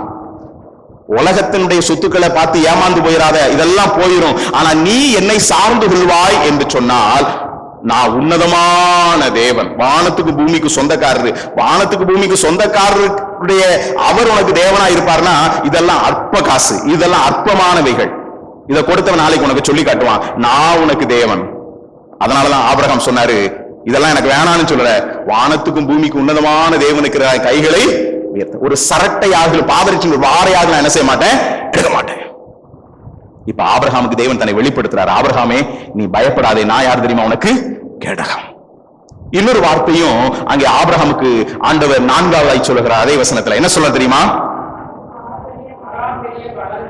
மகாபெரிய பலனுமாய் இருக்கிறேன். பலனுமாய் என்று அல்ல, பலனுமாய் இருக்கிறேன். ஐ ஆம் தி ரிவார்ட் அப்படின்னு கர்த்தர் சொல்றாரு. ஐ ஆம் தி ரிவார்ட். என்ன ரிவார்ட்? ஏன் இந்த இடத்துல ஆண்டவர் ஆபிரகாமுக்கு, ஆபிரகாமே நான் உனக்கு பலனுமாய் இருக்கிறேன்னு கர்த்தர் அங்க ஆபிரகாமுக்கு சொல்ல காரணம் என்ன? இந்த காரியங்கள் நடந்த பின்பு. எந்த காரியங்கள்? லோத்துவை ஆபிரகாம் சிறை திரும்பி கொண்டு வந்த பின்பு. நீங்க நல்லா கவனிச்சு பாத்தீங்க அப்படின்னா, லோத்து ஆபிரகாமை விட்டு பிரிந்து போன ஒருத்தன். ஒரு விதத்துல சொல்லணும் அப்படின்னா ஆபிரகாம் தான் சகலவற்றுக்கும் உரிமைக்காரன். ஆனா ஆபிரகாம் அங்க விட்டு கொடுத்தாரு. 13ஆம் அதிகாரத்துல நீங்க வாசி பாத்தீங்கன்னா ஆபிரகாம் எல்லாவற்றையும் என்ன செய்தாருங்க, விட்டு கொடுத்தாரு. ஆனா லோத்து தன்னை விட்டு பிரிந்து போனாலும் லோத்துக்கு என்ன நடக்குது, என்ன காரியம் அப்படின்றத ஆபிரகாம் கவனித்துக்கிட்டே இருக்கிறான். லோத்துக்கு ஒரு இன்னல் ஏற்பட்ட பொழுது ஆபிரகாம் அங்கே துணிந்து போய் ராஜாக்களோட போய், மறுபடியும் நான் சொல்றேன், ராஜாக்களோட போய் யுத்தம் பண்ணிட்டு வந்தான். 318 பேரோட கூட்டிட்டு போய் ராஜாக்களோட யுத்தம் பண்ணிட்டு வந்தான். ஆனா யுத்தம் பண்ணிட்டு சிறை திரும்பி சிறை மீட்டு கொண்டு வந்த பின்னால லோத்து ஆபிரகாமை பார்த்து, பெரியப்பா அல்லது அப்பா அல்லது ஏதோ ஒரு வார்த்தையை சொல்லி ரொம்ப நன்றி அப்படின்னு ஏதாவது சொன்னாருன்னு இருக்கா? ஒரு வார்த்தை அங்க இல்லைங்க. நான் நினைக்கிறேன் ஆபிரகாம் மனுஷன் தானே. ஒண்ணு இந்த ராஜாக்கள் திரும்பி வந்தா நான் என்ன செய்வேன்ற பயம் இருந்த பொழுது கர்த்தர் ஆபிரகாமை பார்த்து சொன்னாரு, ஆபிரகாமே நீ பயப்படாத, நான் உன்னை பாதுகாப்பேன், ஐ அம் தி ஷீல்டு. இரண்டாவது இங்க ஆபிரகாம் கத்த சொல்றாரு, நான் உனக்கு பலன், நான் உனக்கு ரிவார்டு. ஏன் தெரியுமா? இங்கே லோத்து எந்த ஒரு நன்றி சொன்னதாகவோ ஆபிரகாம் செய்ததான செயலுக்கு எந்த ஒரு நன்றியை தெரிவித்ததாகவோ அங்க பார்க்க முடியல. ஒருவேளை ஆபிரகாமுடைய மனதில் ஒரு சோர்வு ஏற்பட்டிருக்கலாம், என்னடா இவ்வளவு போய் காரியங்களை செய்துட்டு வந்தோம், ஒரு தேங்க்ஸ் கூட சொல்லலையே அப்படின்னு. ஆனா கர்த்தர் சொல்றாரு, ஆபிரகாமே நீ செய்தத மனுஷங்க மறக்கலாம், ஆனா நான் மறக்க மாட்டேன். நான் உனக்கு பிரதிபலன், ஐ அம் தி ரிவார்ட். ஒன்னு சொல்றேங்க, சில நேரங்கள்ல சில நபருக்காக, சில குடும்பங்களுக்காக, சில சபைகளுக்காக நமக்காக கூட நம்ம ரெக்கமெண்டேஷன் கேட்டுக்க மாட்டோம். நான் சொல்றது உங்களுக்கு புரியுதா? நமக்காக கூட ஏதோ ஒரு ரெக்கமெண்டேஷன் வேணும்னு கேட்டுக்க மாட்டோம். ஆனா சில நபர்களுக்காக நம்ம ரெக்கமெண்டேஷன் வாங்கி கொடுத்து எத்தனையோ விதங்கள்ல பாடுபட்டு நம்மையும் நம்முடைய குடும்பத்தையும் பொருட்படுத்தாதபடிக்கு காரியங்கள் எல்லாம் செய்துட்டு எல்லாம் முடிஞ்சதுக்கு அப்புறம் ஒரு கருவேப்பிலைய போல நம்மளை தூக்கி போடுகிறதான ஒரு உலகத்தில் நாம் வாழ்ந்துகிட்டு இருக்கோம். சில நேரங்கள் நம்முடைய வாழ்க்கையில கடந்த நாட்கள் அப்படிப்பட்ட அனுபவம் வழியாய் ஒருவேளை நாம் போய்கிட்டு இருக்கலாம். நம்ம எவ்வளவோ நம்மையே மறந்து நம்முடைய நேரத்தையும் நம்முடைய பொருட்களையும் நம்முடைய பலனையும் நம்முடைய ஆரோக்கியத்தையும் கூட பொருட்படுத்தாதபடிக்கு நாம காரியங்களை செய்துட்டு நாம செஞ்சிருப்போம். ஆனா வேற எவனோ பேர் எடுத்துட்டு போயிட்டு, பேர் எடுத்தா கூட பரவாயில்லைங்க, நம்மளை கொஞ்சம் கூட கண்டுக்காம போகும்போது நம்ம மனசு எப்படி இருக்குன்றத அனுபவிச்சவங்களுக்கு மட்டும்தான் தெரியும்.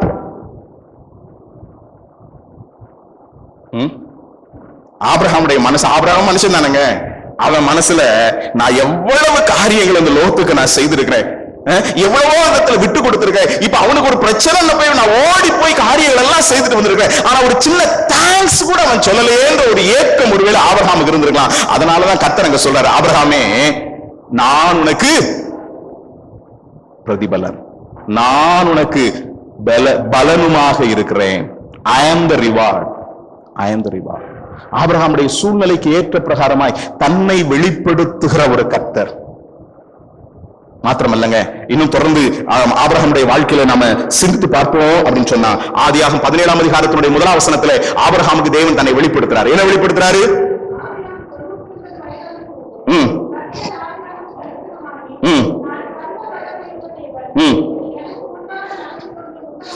சர்வ வல்லமையுள்ளதான தேவன். ஆபிரகாமுக்கு தேவன் அங்கே ஐந்தாவதாக ஆபிரகாமுக்கு தன்னை வெளிப்படுத்துகிறார். என்ன வெளிப்படுத்துறார்?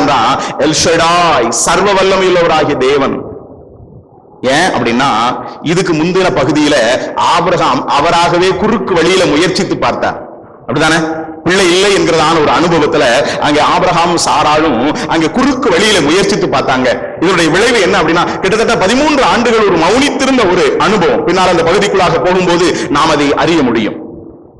ஆனா இப்ப கர்த்தர் ஆபிரகாமோடு கூட இடைப்பட்டு ஆபிரகாமுக்கு சொல்றாரு, ஆபிரகாமே நான் சர்வ வல்லம் உள்ளதான தேவன், என்னாலே கூடாத காரியம் ஒன்றும் இல்லை, ஏனென்றால் நான் எல்லாவற்றுக்கும் போதுமானவன். இந்த எல் ஷடாய் என்கிறதான வார்த்தைக்கு பல அர்த்தங்கள் இருக்கிறது. அதுல மூல மொழியிலே கொடுக்கப்பட்டிருக்கிற ஒரு நேரடியான அர்த்தம் என்ன என்றால், தாயின் மார்பை போன்றவர் என்ற அர்த்தம். எல் ஷடாய் என்று சொன்னார், சர்வ வல்லவர் என்று சொல்லப்பட்டிருக்கிறதான இந்த வார்த்தைக்கு பல அர்த்தங்கள் உண்டு. அதுல ஒன்று தாயின் மார்பை போன்றவர். அப்படின்னா ஒரு குழந்தைக்கு பயம்னாலும் சரி, பசினாலும் சரி, பாதுகாப்புனாலும் சரி, எது தெரியுமாங்க? தாயின் மார்பு தான். நான் சொல்ல உங்களுக்கு புரியுதா? அது பயந்து போச்சுன்னா உடனே குழந்தை எடுத்து என்ன செய்யறங்க? மாரோடு அணைத்துக் கொள்ளுகிறோம். அது பசிச்சு அழுதா உடனே என்ன செய்யறோம் தெரியுமாங்க? அதை மாரோடு அணைச்சு கொள்ளுகிறோம். அந்த குழந்தை ஏதோ சத்தத்தை கேட்டு அதை அலறினாலும் அதை மாரோடு என்ன செய்யறோங்க? எல்லா சூழ்நிலைகளுக்கும் போதுமானவர், என்னாலே கூடாத காரியம் ஒன்றுமில்லை. உண்மை சொல்லணும்னா, யோபின் புத்தகத்தை நீங்க வாசி பாத்தீங்கன்னா, அவர் செய்ய நினைத்தது தடைபடாது, ஏன்னா அவர் சர்வ வல்லவர். நீங்க நல்லா கவனிச்சு பாத்தீங்கன்னா வேத புத்தகத்துல இந்த சர்வ வல்லவர் வல்லவர் என்று சொல்லப்பட்டிருக்கிறதான முழு வேத புத்தகத்துல சொல்லப்பட்டதை விட யோபின் புத்தகத்துல அவர் வல்லவர் என்று அதிகமாய் சொல்லப்பட்டிருக்கிறது. அதனாலதான் யோபு கடைசியில் அவர் சொன்னார் 42ஆம் அதிகாரத்துல, நீ செய்ய நினைத்தது தடைபடாது, ஏனென்றால் நீ சர்வ வல்லவர். அவர் சர்வ வல்லவர். ஒன்னு புரிஞ்சுக்கோங்க, உங்களுடைய வாழ்க்கையில நம்முடைய பலன் எல்லாம் ஓட்டை போல காய்ந்து போயிருக்கலாம். இங்க ஆபிரகாமுக்கு 99 வயசாயிருச்சு. 89 வயதுல அவர் முயற்சித்தார். ஆனால் 99 வயசுல அவருக்கும் பலன் இழந்து போனது. சாராளுடைய கற்பமும் செத்து போனது. இவனும் சரீரம் செத்தவனாய் மாறி போனான். ஆனா அந்த சந்தர்ப்பத்தில் தான் கர்த்தர் சொல்றாரு, என்னாலே கூடாத காரியம் ஒன்றுமில்லை, நான் சர்வ வல்லவன். நம்முடைய வாழ்க்கையில் எத்தனையோ விதங்களை நாம் முயற்சித்திருக்கலாம், எத்தனையோ காரியங்களை நாம் செய்திருக்கலாம். ஆனா ஒன்றும் முடியாது, ஒன்றும் இல்லை என்கிற ஒரு அனுபவத்துக்குள்ள போகும் பொழுது கர்த்தர் தம்மை நமக்கு வெளிப்படுத்துகிறார், நான் சர்வ வல்லமை உள்ளதான தேவன். அது மட்டுமல்ல, 21ஆம் அதிகாரத்தினுடைய 33ஆம் வசனத்திலே 6வதாக ஆபிரகாமுக்கு தேவன் தன்னை வேறொரு விதத்திலே இங்கே வெளிப்படுத்த, ஆபிரகாம் தேவனை தன்னுடைய நாமத்தை அவன் அறிந்து கொள்கிறான். என்ன தெரியுமா?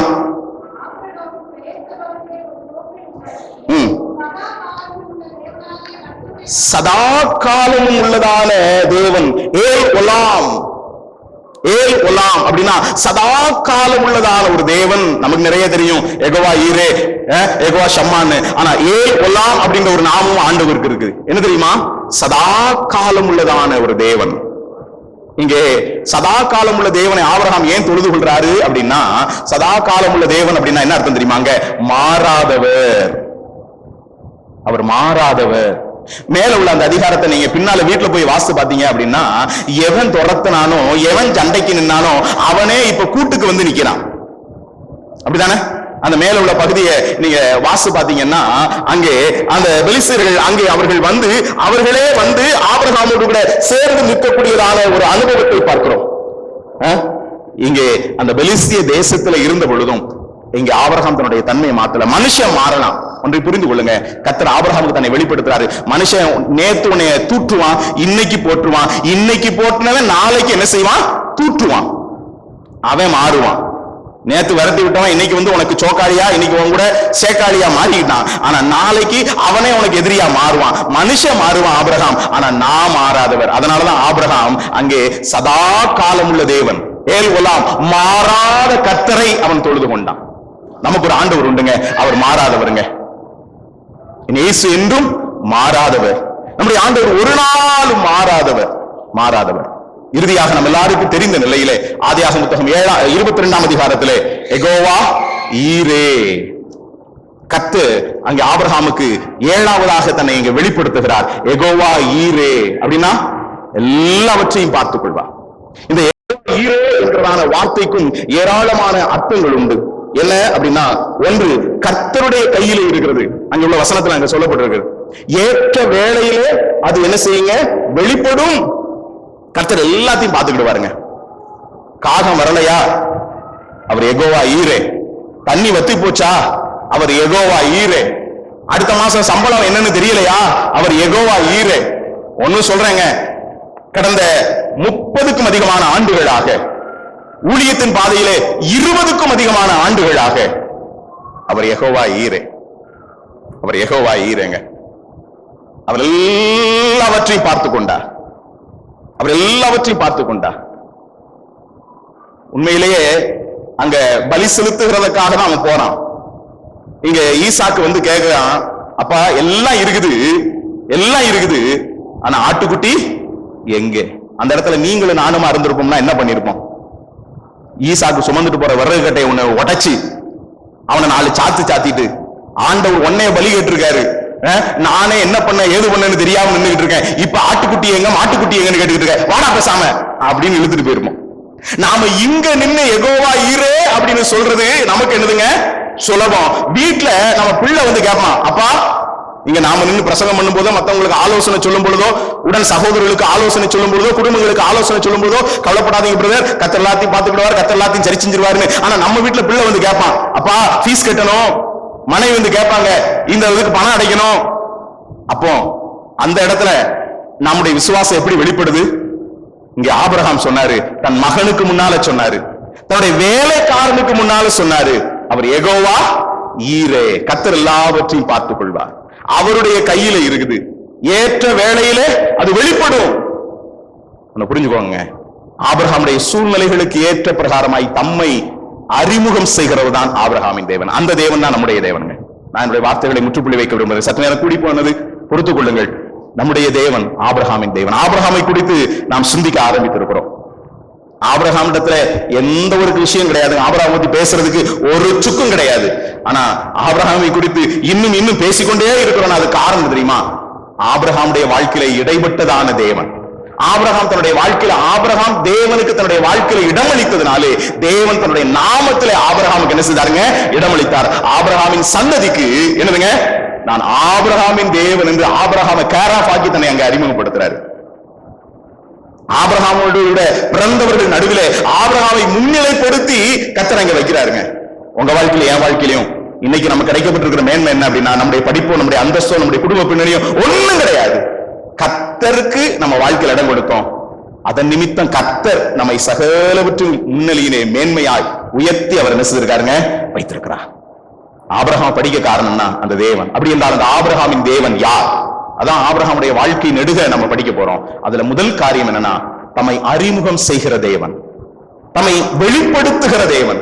எப்படி வெளிப்படுத்துறாரு அப்படின்னா, நம்முடைய வாழ்க்கையின் சூழ்நிலைகளுக்கு ஏற்ற பிரகாரமாய். நிலவை வணங்கி கொண்டு வந்த பொழுது இது சிருஷ்டி, இதையெல்லாம் சிருஷ்டித்த கர்த்தர் நான் உண்டு, நான் தான் மகிமையின் கர்த்தர், நான் தான் கனத்துக்குரியவர், என்னை வணங்கு என்று தன்னை வெளிப்படுத்தினார். ஆபிரகாமுடைய வாழ்க்கையில சோதோமின் சொத்துக்கள் அவனுக்கு முன்பதாக வந்து நின்ற பொழுது கர்த்தர் ஆபிரகாமுக்கு மெல்கிசதேக்கின் மூலமாய் தன்னை வெளிப்படுத்தினார். உன்னதமான தேவன், இதை கொடுத்தவனே உனக்கு நாளைக்கு சொல்லி காட்டுவான். அதனால நான் வானத்துக்கு பூமிக்கும் சொந்தக்காரராகிய உன்னதமான தேவன். அந்த தேவனை ஆபிரகாம் பற்றி கொண்டார். ஆபிரகாமை குறித்து பின்னாலே வாசிக்கிறோம், அவன் சீமானா இருந்தான். ஆபிரகாம் பயந்து போன சூழ்நிலையில ஆபிரகாமை பார்த்து புதிதொரு வார்த்தை, மற்ற மனுஷருக்கு இதுவரைக்கும் சொல்லாத ஒரு வார்த்தை கர்த்தர் ஆபிரகாமை பார்த்து சொல்லாரு. ஆபிரகாமே பயப்படாத, நான் உனக்கு கேடகம், நான் உன்னை பாதுகாக்கிற தேவன். ஆபிரகாம் சோர்ந்து போய் நான் எவ்வளவோ நன்மை செய்திருந்தோம், ஒரு நன்றி கெட்ட ஒரு நிலையில, நான் நன்றி கெட்ட ஒரு உலகத்துல நான் இருக்கிறேனேன்னு சொன்னது நினைத்த அந்த அனுபவத்தை ஆபிரகாம் கர்த்தரை வெளிப்படுத்தினாரு. நான் உனக்கு பலனாக இருக்கிறேன். I am the reward. ஆபிரகாமுடைய வாழ்க்கையில பலெல்லாம் சோர்ந்து போன சந்தர்ப்பத்துல கர்த்தர் ஆபிரகாம் தன்னை வெளிப்படுத்துறாரு. இதுக்கு முன்னால் அல்ல, இதுக்கு முன்னால அவருக்கு பலன் இருந்துச்சு, 89 வயசுல பலன் இருந்துச்சு. ஆனா 99 வயசுல ஆபிரகாம் கர்த்தர் தன்னை வெளிப்படுத்துறாரு. நான் சர்வ வல்லமையுள்ளதான தேவன், நான் சர்வ வல்லமையுள்ளதான தேவன். ஆபிரகாமுடைய வாழ்க்கையில நான் எல்லாவற்றையும் பார்த்துக் கொள்கிறவன். மனுஷன் மாறுவான், ஆனா நானும் சதா காலம் உள்ளதான தேவன். நம்முடைய ஆண்டவர் நம்மோடு கூட இருக்கிறாருங்க. நாம் அறியாத ஒரு அன்றைக்கு யோவான் ஸ்நானகன் ஒரு வார்த்தை சொன்னார், நீங்கள் அறியாது இருக்கிற ஒருவர் உங்கள் நடுவில் இருக்கிறார். அவர் சில நேரங்கள்ல அறியப்படாத ஒரு சகோதரனாகிய யோசேப்பை போல இருக்கலாம், அறியப்படாத ஒரு மரத்தை போல அன்றைக்கு இஸ்ரவேலுக்கு அந்த என்னது மாறாவை மதுரமாக்கின அறியப்படாத ஒரு மரத்தை போல இருக்கலாம். ஆனா அறியப்படாத ஒருவர் நம்முடைய வாழ்வின் சூழ்நிலைகளுக்கு ஏற்ற பிரகாரமாய் தம்மை நமக்கு வெளிப்படுத்துகிறாருங்க. ஒருவேளை நம்ம ஆண்டவருக்காக வாழ்ந்த வாழ்க்கை ஒரு நாள் வீணாய் போகாதுங்க. வாழ்ந்து கொண்டிருக்கிற வாழ போகிற வாழ்க்கைக்கு நிச்சயமாய் பலன் கொடுக்கிற கர்த்தர் ஏன்னா நம்முடைய சூழ்நிலைகளை அறிந்து தம்மை நமக்கு வெளிப்படுத்துகிறவர். ஒருவேளை இந்த ஆண்டவர் எனக்கு இருக்கிறாரு நாம சொல்லும் போது மத்தவங்க நம்மளை புரிஞ்சுக்கிற மாட்டாங்க. இப்படிப்பட்ட ஒரு ஆண்டவர் எனக்கு இருக்கிறாரு. அங்கே அன்றைக்கு ஒருவேளை அந்த சோதோமின் சொத்துக்களை ஆஃபர் பண்ணும்போது ஆபிரகாம் சொன்னா எனக்கு வேணா ஒரு சாரட்டின் வாரை கூட இருக்க மாட்டேன், அட முட்டா பயல அப்படின்னு மத்தவங்க நினைச்சிருக்கலாம். ஒருவேளை ஆண்டவருக்காக இப்படிப்பட்ட ஒரு ஆண்டவர் எனக்கு இருக்கிறார் நம்ம சொல்லும் போது நம்ம ஒருத்தரும் புரிஞ்சுக்க மாட்டாங்க. ஆனா நம்ம எல்லாம் புரிந்து நம்முடைய சூழ்நிலைகளுக்கு ஏற்ற பிரகாரமாய் தம்மை வெளிப்படுத்துகிறவர். ஒரு பாருடைய 2 வரிகள் எனக்கு ஞாபகம் வருகிறது. உம்மை போல புரிந்து கொள்ள யாரும் இல்லையே, உம்மை தவிர அரவணைக்க வேறு இல்லையே. ஏனென்றால் நம்மை புரிந்து கொண்டு நம்முடைய சூழ்நிலைகளுக்கு ஏற்ற பிரகாரம் ஒரு தாய் தன்னுடைய பிள்ளைய, அந்த பிள்ளை பசிக்கா அழுதா பயத்துக்கா அழுதா அப்படின்னு அவன் அந்த தாய்க்கு நல்லா தெரியும். அதுபோல நம்முடைய சூழ்நிலைகளுக்கு ஏற்ற பிரகாரமாய் தம்மை வெளிப்படுத்துகிறவர் தான் ஆபிரகாமின் தேவன். ஆகவே அந்த தேவன் நமக்கு இருக்கிறார். நம்முடைய கண்களை மூடுவோமே. அந்த வாழ்க்கையின் சூழ்நிலைகளின் நடுவே உம்மை எனக்கு வெளிப்படுத்துகிற தேவன் நீர், ஆபிரகாமின் தேவனாகிய நீர். ஆபிரகாமுடைய சூழ்நிலைகளுக்கு ஏற்ற பிரகாரமாய் வெளிப்படுத்தின கர்த்தர், என்னுடைய வாழ்க்கையில நான் கடந்து போகிற சூழ்நிலைகளுக்கு ஏற்ற பிரகாரமாய் நீர் உம்மை எனக்கு வெளிப்படுத்துகிற தேவனாய் இருக்கிறே. ஸ்தோத்திரம். இந்த தேவன் எனக்கு இருக்கிறான்னு சொல்லும் போது மற்றவங்களுக்கு புரியாது ஆண்டவரே. ஆனா உம்மை போல புரிந்து கொள்ள யாரும் இல்லை ஆண்டவரே. உம்மை போல அரவணைக்க ஒரு தேவன் இல்லை. உம்மை போல புரிந்து கொள்ள யாரும் இல்லையே.